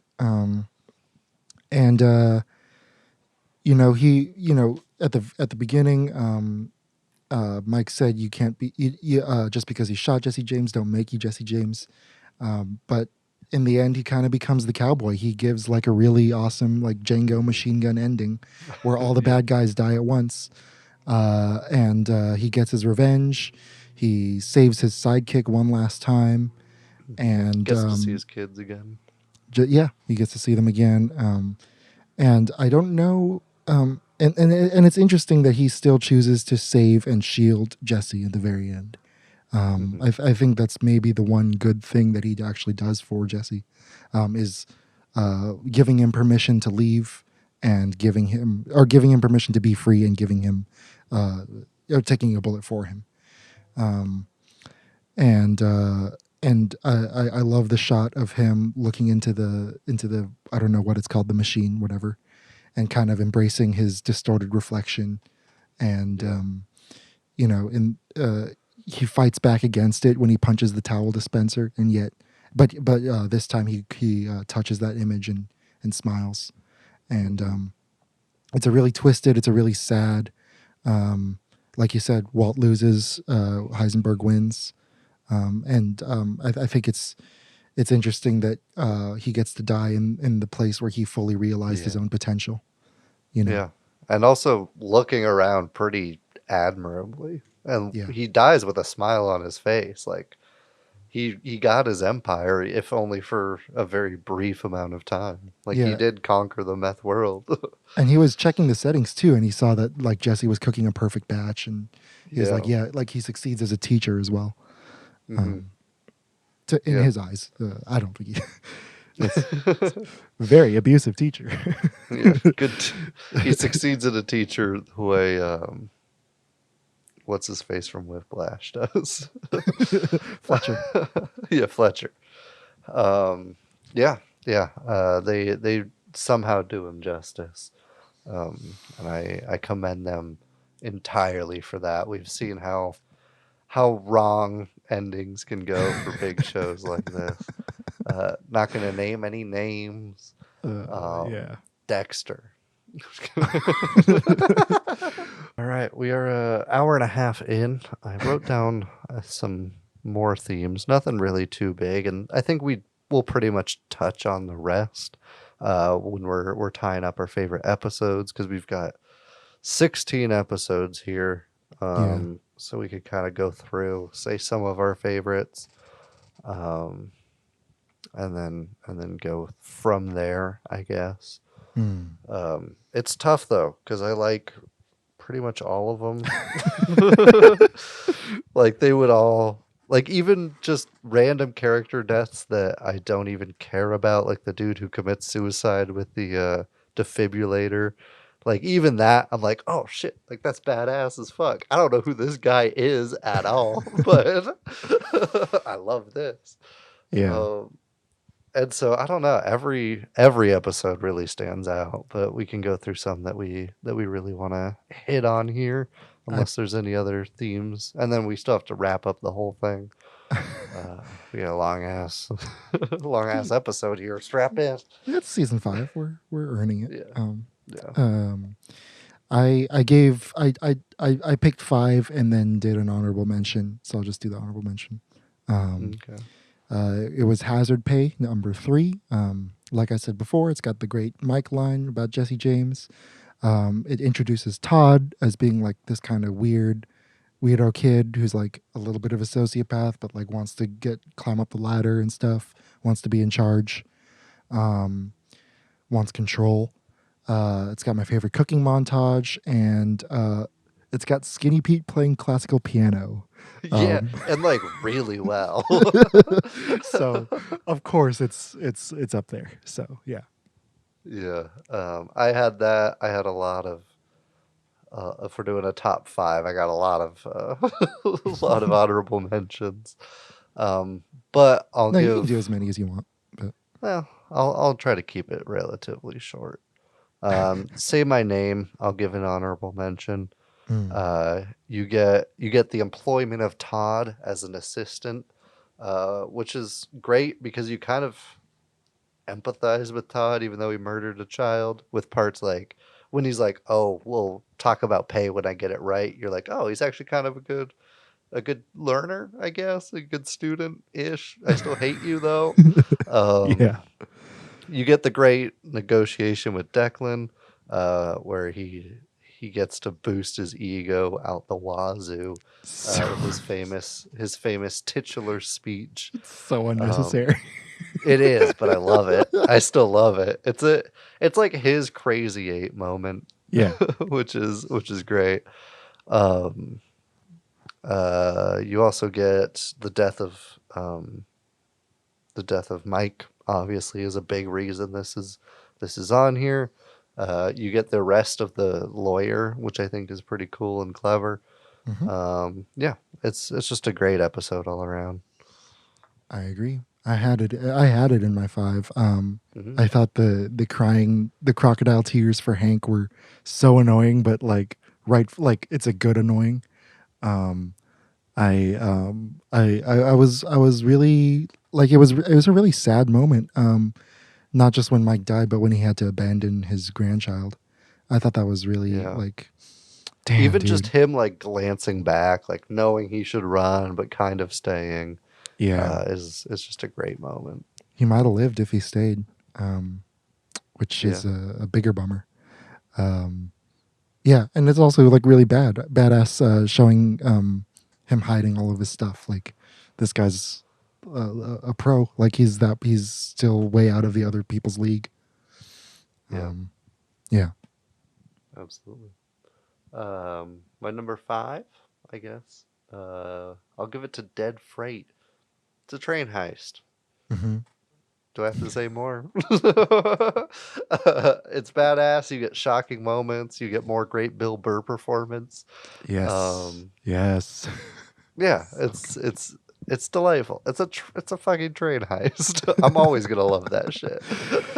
Oh man. Yeah. I agree. Like you told me that there was a train heist. You told me that there was going to be I Jesse did. Plemons. I You did did. not tell me that Bill Burr was going to be the decoy, and that made Well, me I didn't so want to. happy. That was I so had to happy. I save was like, something as a yes. surprise. I was like, I already spoiled enough. yes, Billy, good old Billy Birkenstocks, being the decoy. I love my boy. Yeah. It's always exciting to see him on screen, whether it's The Mandalorian or this. Um, like the way they set up the kid and like you totally forget about him, and then they cut back to the spider in the jar at the very end of at the very end of the episode. Really really good stuff. The heist is beautifully edited, beautifully paced. That's where the emo McGee line is in the is in this Yep. episode. Yeah, it's a great episode. And it's also another one of Jesse like just coming back again with an awesome idea. Like, Yeah. why don't we just put this guy in charge? Like, What about magnets? How about we just rob the train and make it seem like they don't know that we robbed a train? so good, so good. Oh, Yeah, it's my number 4. oh, damn. I'm just stealing all of yours. No, you're good. You're good. All right. Um, See, now I'm already having to make decisions on number 4. Like, I highlight my favorites, and literally from 12 to Felina, I've highlighted. I mean, I don't 'Cause know. Do it. Do it. they're, yeah, it's just the best You run of TV. you could Um, talk about all of them, even if I don't have an episode yeah. that you have. Like, talk All about right. it. Yeah. I'll just go down the list then. Rabid Dog, episode 12. Um, Walt finds Saul's car in this one, and he has to think of one last cheap lie that everybody sees through when he douses himself in gasoline to cover up Jesse burning or trying to burn the house down. Mm-hmm. Hank being a good person and stopping Jesse despite probably wanting the house to burn is great. Um, Jesse outwitting Walt kind of starts in this episode. Yeah. I think it ends with him saying, "I'm going to get him where he really lives." You don't see the plan to fruition in this one, but it's Right. so satisfying to see Jesse finally one up Walt, despite Walt never giving him credit. Yeah. He even calls him fucking stupid during that phone call. It's great. It's just super satisfying, and it's a perfect setup to the cascading events that finish this series off. I'll let you go. I'll let you. Oh, take okay, it. okay, okay. Yeah, I highlighted Confessions. I think it's got some of the best editing, just from the pacing of the whole thing to the conversation at the dinner table to Jesse's meltdown. So well done. I really believe he's going to burn the house down. I was like, oh shit, I didn't see any burn marks when I was when in the flash forward. Maybe something happened. So I didn't know what was going to happen, but I'm cheering him on, but I'm also really choked up with sadness, like because this guy realized that the entire like past 3 months were a lie, and Marie telling Walt to kill himself, the freaking just audacity of Walt and Skylar, like it was part Skylar's idea to make the DVD. Jeez. And like the Goodness setup gracious. to it where he's like, okay, I'll record this video. Like you're like, oh fuck, he's doing a confession like he did in the beginning. Nope, Nope. he's fucking pulling a move. And it's honestly a brilliant plan. Like I love that. The reveal's great. Everything about it's fantastic. Yes, I agree. And I also love the kind of like the way they kind of I don't know how to say it. The way they end Jesse's scene with the gasoline it's the same spot. I think it's the same spot where he held up Walt at gunpoint for the attempted for the poisoning of Brock. Yeah, I thought that was really cool. Or the fact that it's in the same room at least is pretty cool. Yeah, definitely. I'll skip ahead because it's more of an in-between episode between two huge episodes, and that's Granite State. The ending of Saul Goodman is in this. You get his doofy silk shirt and his real bad hair. Not that I'm one to talk, I desperately need a haircut. His real bad hair in this one. Jesse tries to escape after getting a nice dessert because he's an ungrateful bastard. You get Andrea's death in this one, which is cold fucking blooded. Yeah. Walt turning himself in, but of course his ego gets in the way when he sees Gretchen and Elliot on TV. You just get a lot of good stuff, and it's a perfect bridge between Ozymandias and Felina. And I think it doesn't get talked about quite enough because it is in between two of the greatest episodes of TV history. But I want to give it a little bit of credit here. So shout out Granite State. Yeah. I also really love this episode. I didn't highlight it, but I love the whole thing between Jack, Todd, and Lydia, and showing how wide the power vacuum is without Heisenberg, and how they kind of need that myth to keep the business running. I also love Saul rejecting Walt. I think that's great. I was super surprised. I didn't know Robert Forster was going to be in this show. So seeing him as Ed, I was like super happy. I was like, hell yeah, dude! Like that's perfect. It's absolutely perfect. And you got like you said, all that stuff in the cabin. And if with Elliot and Gretchen, like if Walt can be motivated by any one thing, it's spite. Yeah, for real. If people would just give him a compliment, maybe this whole thing would or just like a hug. a hug. Yeah, yeah, it's great. I think it's a good episode. It's a good pick. Absolutely. And then the last three on mine are probably three that are probably on yours. I don't know. I don't want to speak for you. But we'll start with Tahajuli, which is it begins the shootout with Jack's crew and Hank and Gomez. It doesn't finish it. He does not die in this episode, but you kind of see the end is near. You get the Huel interrogation in this one. You also get Walt giving up where he buried his money, which is also where they cooked first, which is very nice. You even see the pants in the background. I don't think in this episode, but in a future one, he rolls the barrel past his pair of pants from like episode 1, which is fucking awesome. It's just a cool detail that they left in. Yeah. Yeah, and the shootout's badass. It's one of the coolest action scenes in the whole show. His panicked driving, just the fact that it's once again greed that dethrones him, and that it's Jesse who outsmarts him. is beautiful for the show, and I love that it's the beginning of the end. Yep, I agree. Do you want to do Felina first, or save Ozymandias for last, or do Felina or let's Ozymandias first? let's do Ozymandias first because Felina, I don't know. I feel like we'll have more insightful things to say about, and then it'll tie better into a recap. Okay. You want to do the honors? It's your favorite episode. Sure. Yeah. It's a great episode. I don't know. It might be a hot take. This is a pretty good episode. Episode 14, Ozymandias. You get a lot here. You get Hank's death. You get the barrel rolling that I had just talked about. You get Jack being a piece of shit and stealing all this money. You get Jesse being imprisoned to cook meth.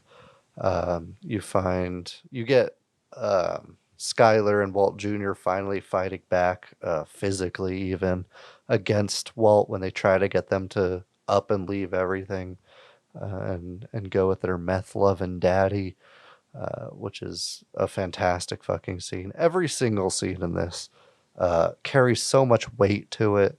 Everything is so powerful. It has so much punch.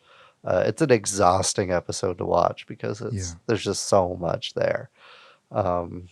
And you also get him stealing Holly, eventually realizing the damage he's done to his family. You get a real honest moment there where he finally self-reflects for once in his goddamn life. And he puts Holly in a fire truck, which is cool for any kid. I feel like she's real happy to be there. Yeah. So great childhood, one last daddy-daughter bonding moment. No, it's a fantastic fucking episode. Yeah. Fun fact: Holly's first words were improvised by the baby. She wasn't. That was the kid's like. The kid was just saying "mama" Actual over and over. first words. Yeah, they had baby improv, bro. They had baby improv in the That's how episode. good this episode is. And it's perfect improv too. Like, Yeah, Walt's hurt after realizing that this kid doesn't fucking know him. Like, there's no shot. And I Yeah. think the flashback to them naming the kid is in this episode too. it is. When she tells him the name during his first cook with Jesse, which is a great moment to see how much he's lost because of his chemistry career. Yep, I agree. Yeah, I mean, like everything Jared said, it's the hardest hitting of the season, hardest hitting of maybe the whole series. I'm struggling between this and Fly and 4 Days Out. I still have a soft spot in my heart for those episodes. I'm sure the more I rewatch it, the more I'll love this one. You're just more. a Ryan Johnson fanboy. It's fine. Who did 4 Days Out? That's not him, right? That's someone I don't else. think so. I also love all the Michelle McLaren episodes because she does all the action heavy ones. Yeah. She's great. I like her. Yeah. Our boy Gilligan, whatever. I can't even remember his name. Vince Gilligan. He was like, I really want her to do this episode. She needs to do this one. Yeah. The director of 4 Days Out was Michelle McLaren. Woo! Cool. Okay. Yeah. So in the same way that I'll just, switch gears completely. In the same way that Ozymandias, the poem, is about the fall of the King of Kings through the eyes of a traveler who only knows about Ozymandias through the sculptor's description, and then the traveler in the poem is relaying to the poet. So in the same way that Ozymandias is seen through all these filters, Walter White is. We see the fall of Walter White through the eyes of those who loved him. We see, there are lots of, like we talked about, reaction shots in this episode in particular. We get Jesse's reaction shot in a really heartbreaking close up when he tells him that he was the one who he's the reason Jane is dead. We get the fantastic wide of Flynn and Skylar pointing the knife at him and looking at him for like they're scared, like a monster that he is. And we get that scene's so well shot too. so Just good. like, just the downward angles and so good.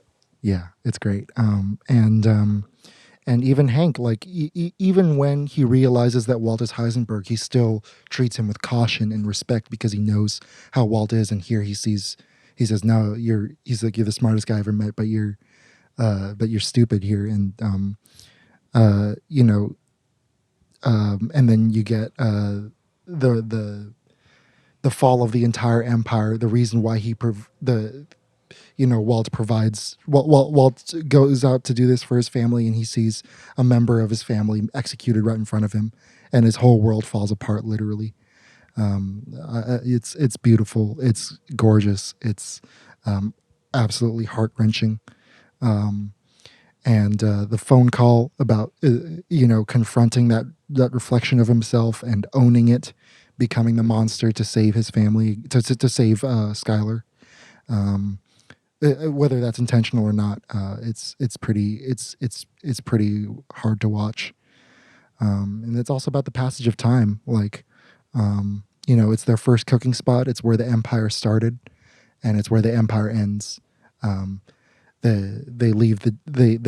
enter the empty desert, and then they leave the desert the same amount of emptiness.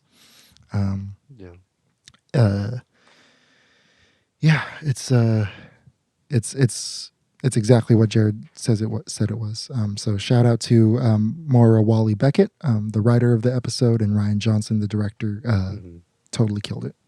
Yeah, Moira also produced like the entire show. Oh wow, Unsung Hero. Yeah, she's a legend. Also, one thing I noticed during this episode was they give credits 20 minutes into it.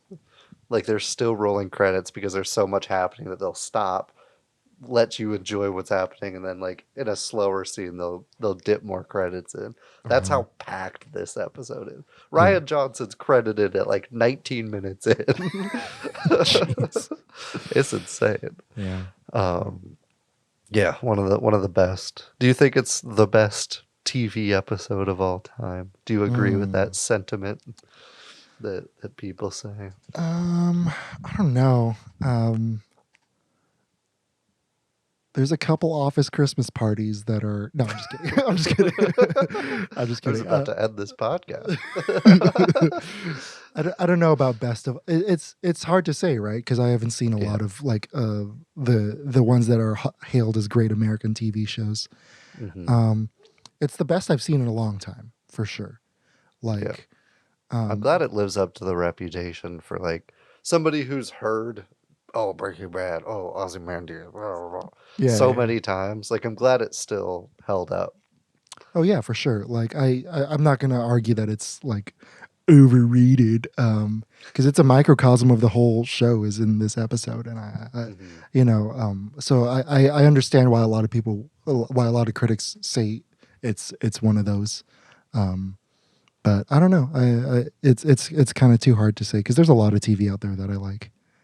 I'm kind of in the same boat too because I'm infamous for not watching a lot of TV shows, and so I can't really say for sure. Is it up in my favorites? Absolutely, easy top 3 if not number 1. Maybe that'll be a top 5 TV show episodes in the future coming at you. Yeah. But even closer in the future, Felina, named after the abbreviation, I guess, the shorthand for iron, lithium, and sodium, which is also an allegory thing for blood, meth, and tears.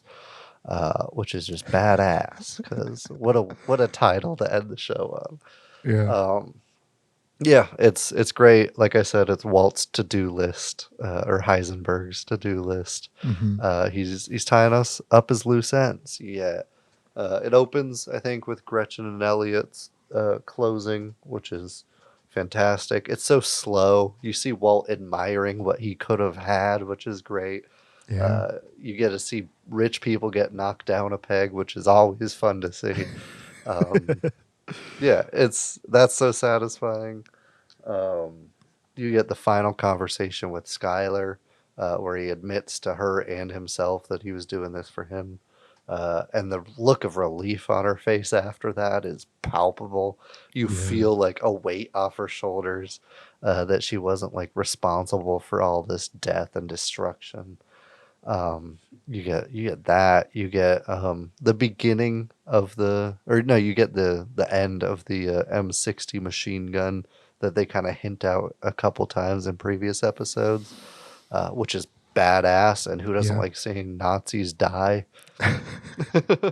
Except for other Nazis. I think that Yeah. might be the only the only people. It's great. Todd's death is even more satisfying. Yes.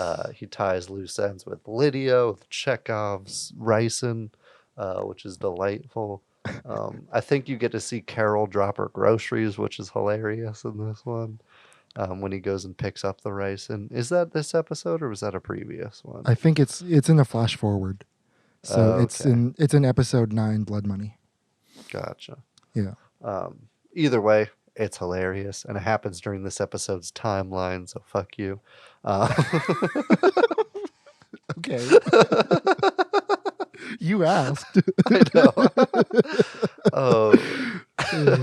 And then also Jesse escaping, finally getting his freedom.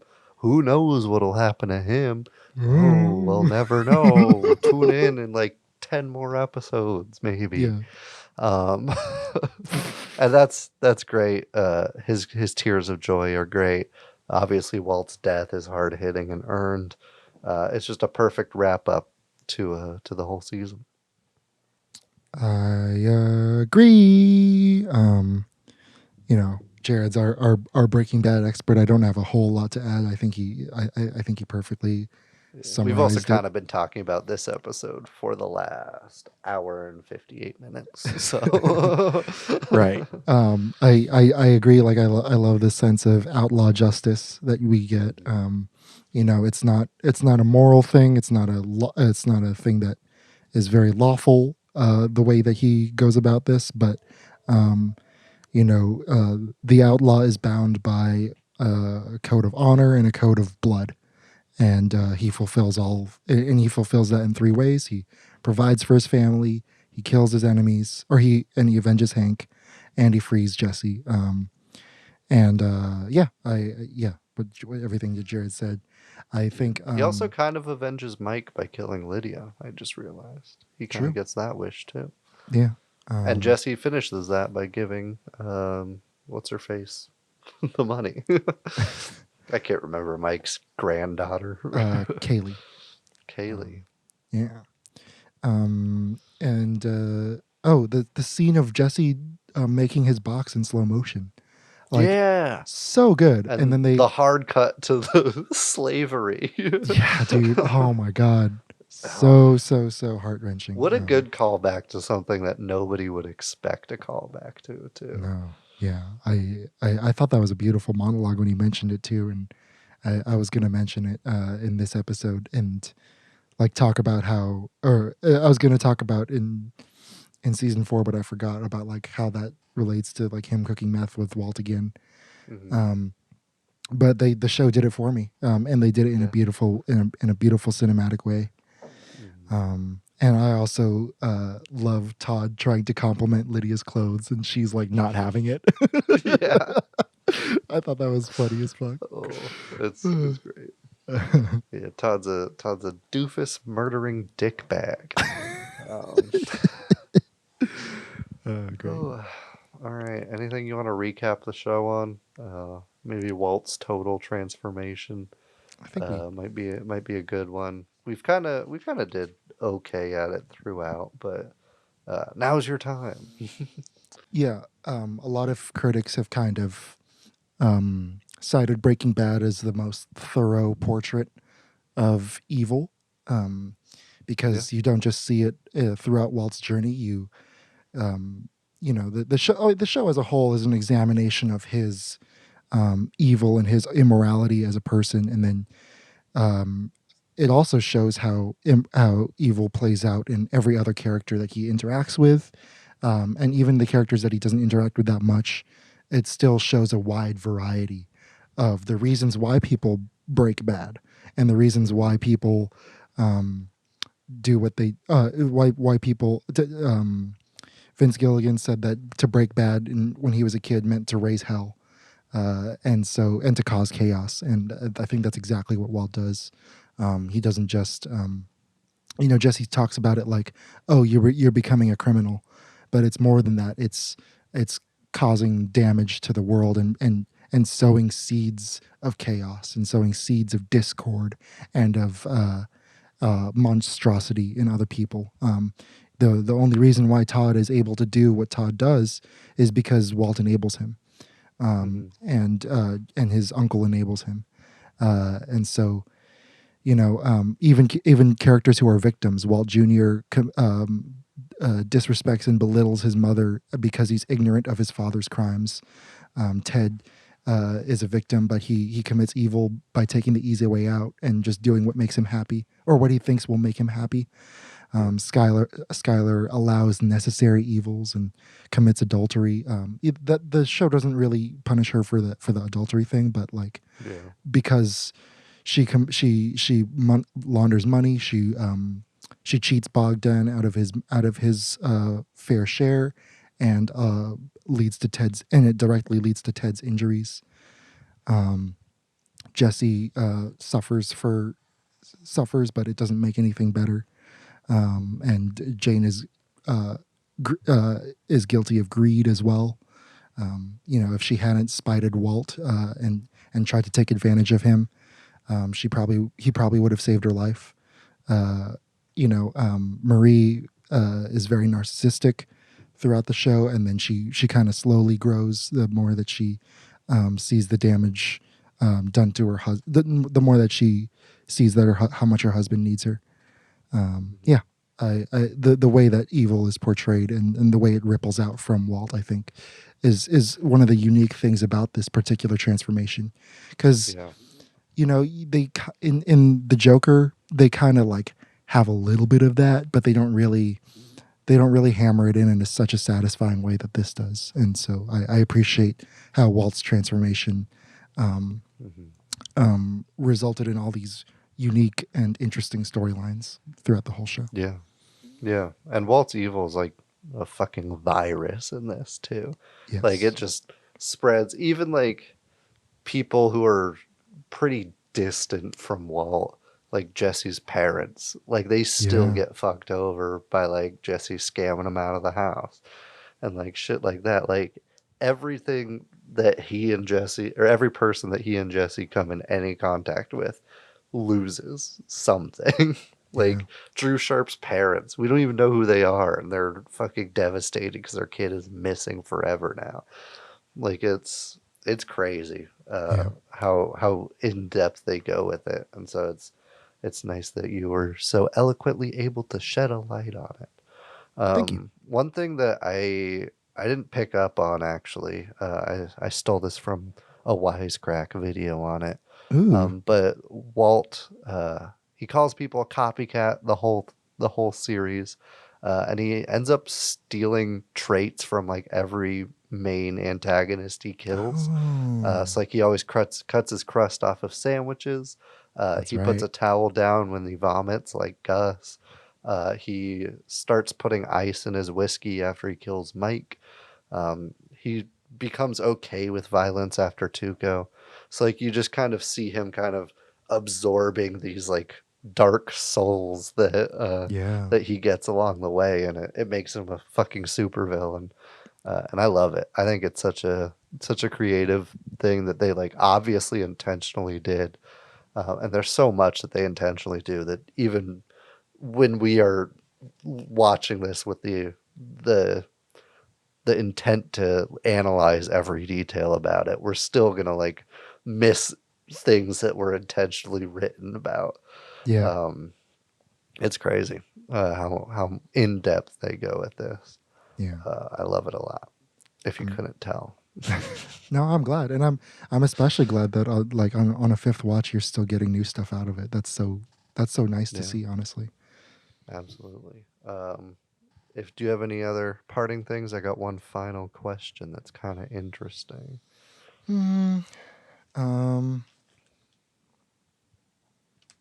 I said that I was sexist, right? Yeah, you did Yeah. say Okay. you were saying. Yeah. Okay. And yeah, we're done. Final question. Who is the biggest loser because of Walt's actions? Oh, shit. Who has lost the most? Who has been through the most hurt and turmoil? Who do you fuck over the worst, do you think?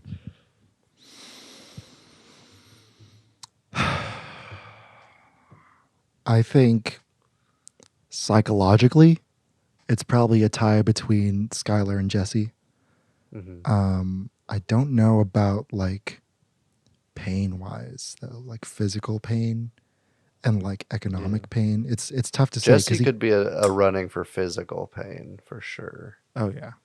Because he's, especially the last season, he takes a beating. But also, you can make a case that Jesse's kind of culpable to some extent. Oh yeah. Yeah. I don't know. That's hard. Maybe his son. I don't think the $9 million will fix the damage done to Walt Jr. I think it'll. I think it's nice that he has that. It's nice that he'll get free college, but like this guy, two of his heroes died on the same day, and he realized as well that his father treated him like a puppet to use against his mother. I think he's one of the more self-aware characters on the show. I think him and maybe Saul Saul and Mike are probably the most self-aware. And so seeing Junior kind of deal with that trauma and screaming "fuck you" at his dad over the phone, like in the last episode or second to last episode, like I don't know. I hope that he's okay wherever he is, and but I don't know. Yeah, it's a loaded question. It's yeah. You could even go back and say that like Jane's dad is one of the biggest losers. Oh yeah. Like, yeah, it doesn't even have to be someone who made it to the end. There's so much destruction. I do think, because I was kind of thinking about this when I thought of the question, and I think it is between him, Skylar, and Jesse, like you said. I think he's definitely the most innocent that loses the most. Yeah. But like Skylar also having to go through all the emotional trauma during is also pretty fucking hard hitting. Yeah. Not that Walt Jr. didn't suffer from his parents being the worst the entire show. Yeah. I don't know. It's real tough. I think everybody's a loser, except the audience, because we got some entertaining TV out of it. True. Yeah. Cool. That's Breaking Bad. You feel relieved it's over? It is. Oh my gosh. I'm happy we did this though. It's been a fun ride. Thank you for listening if you still are. Yeah. Or if you're waiting until the final season. Appreciate it. Welcome. I'm happy you got me into this. It's a good show and I can't wait to watch it again. I'm so glad you didn't hate it. Not that there was any chance you would. Like it has Jared written all over it. But Right. I'm not a Berkeley student like, oh, it's too white for me. No, I love me some white. I love me some crazy white people, of course. and boy, is it full of it. So, Speaking of crazy white people, about to talk shit on another podcast host. Apparently, Joe Rogan was just diagnosed with COVID and tried treating it with ivermectin because, of course, he did. with what? Ivermectin. It's a horse dewormer.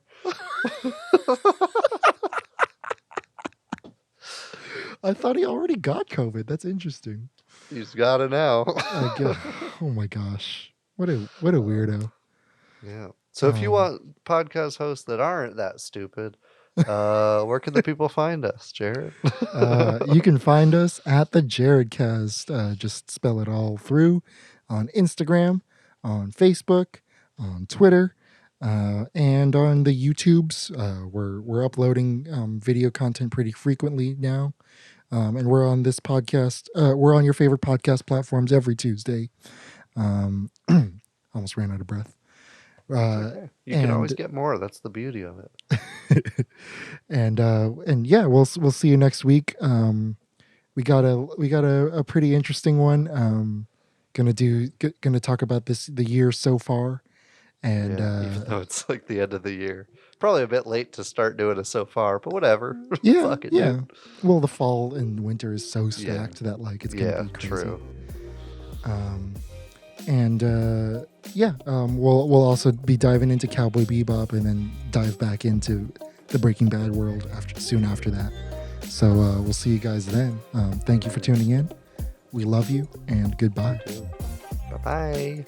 Woo!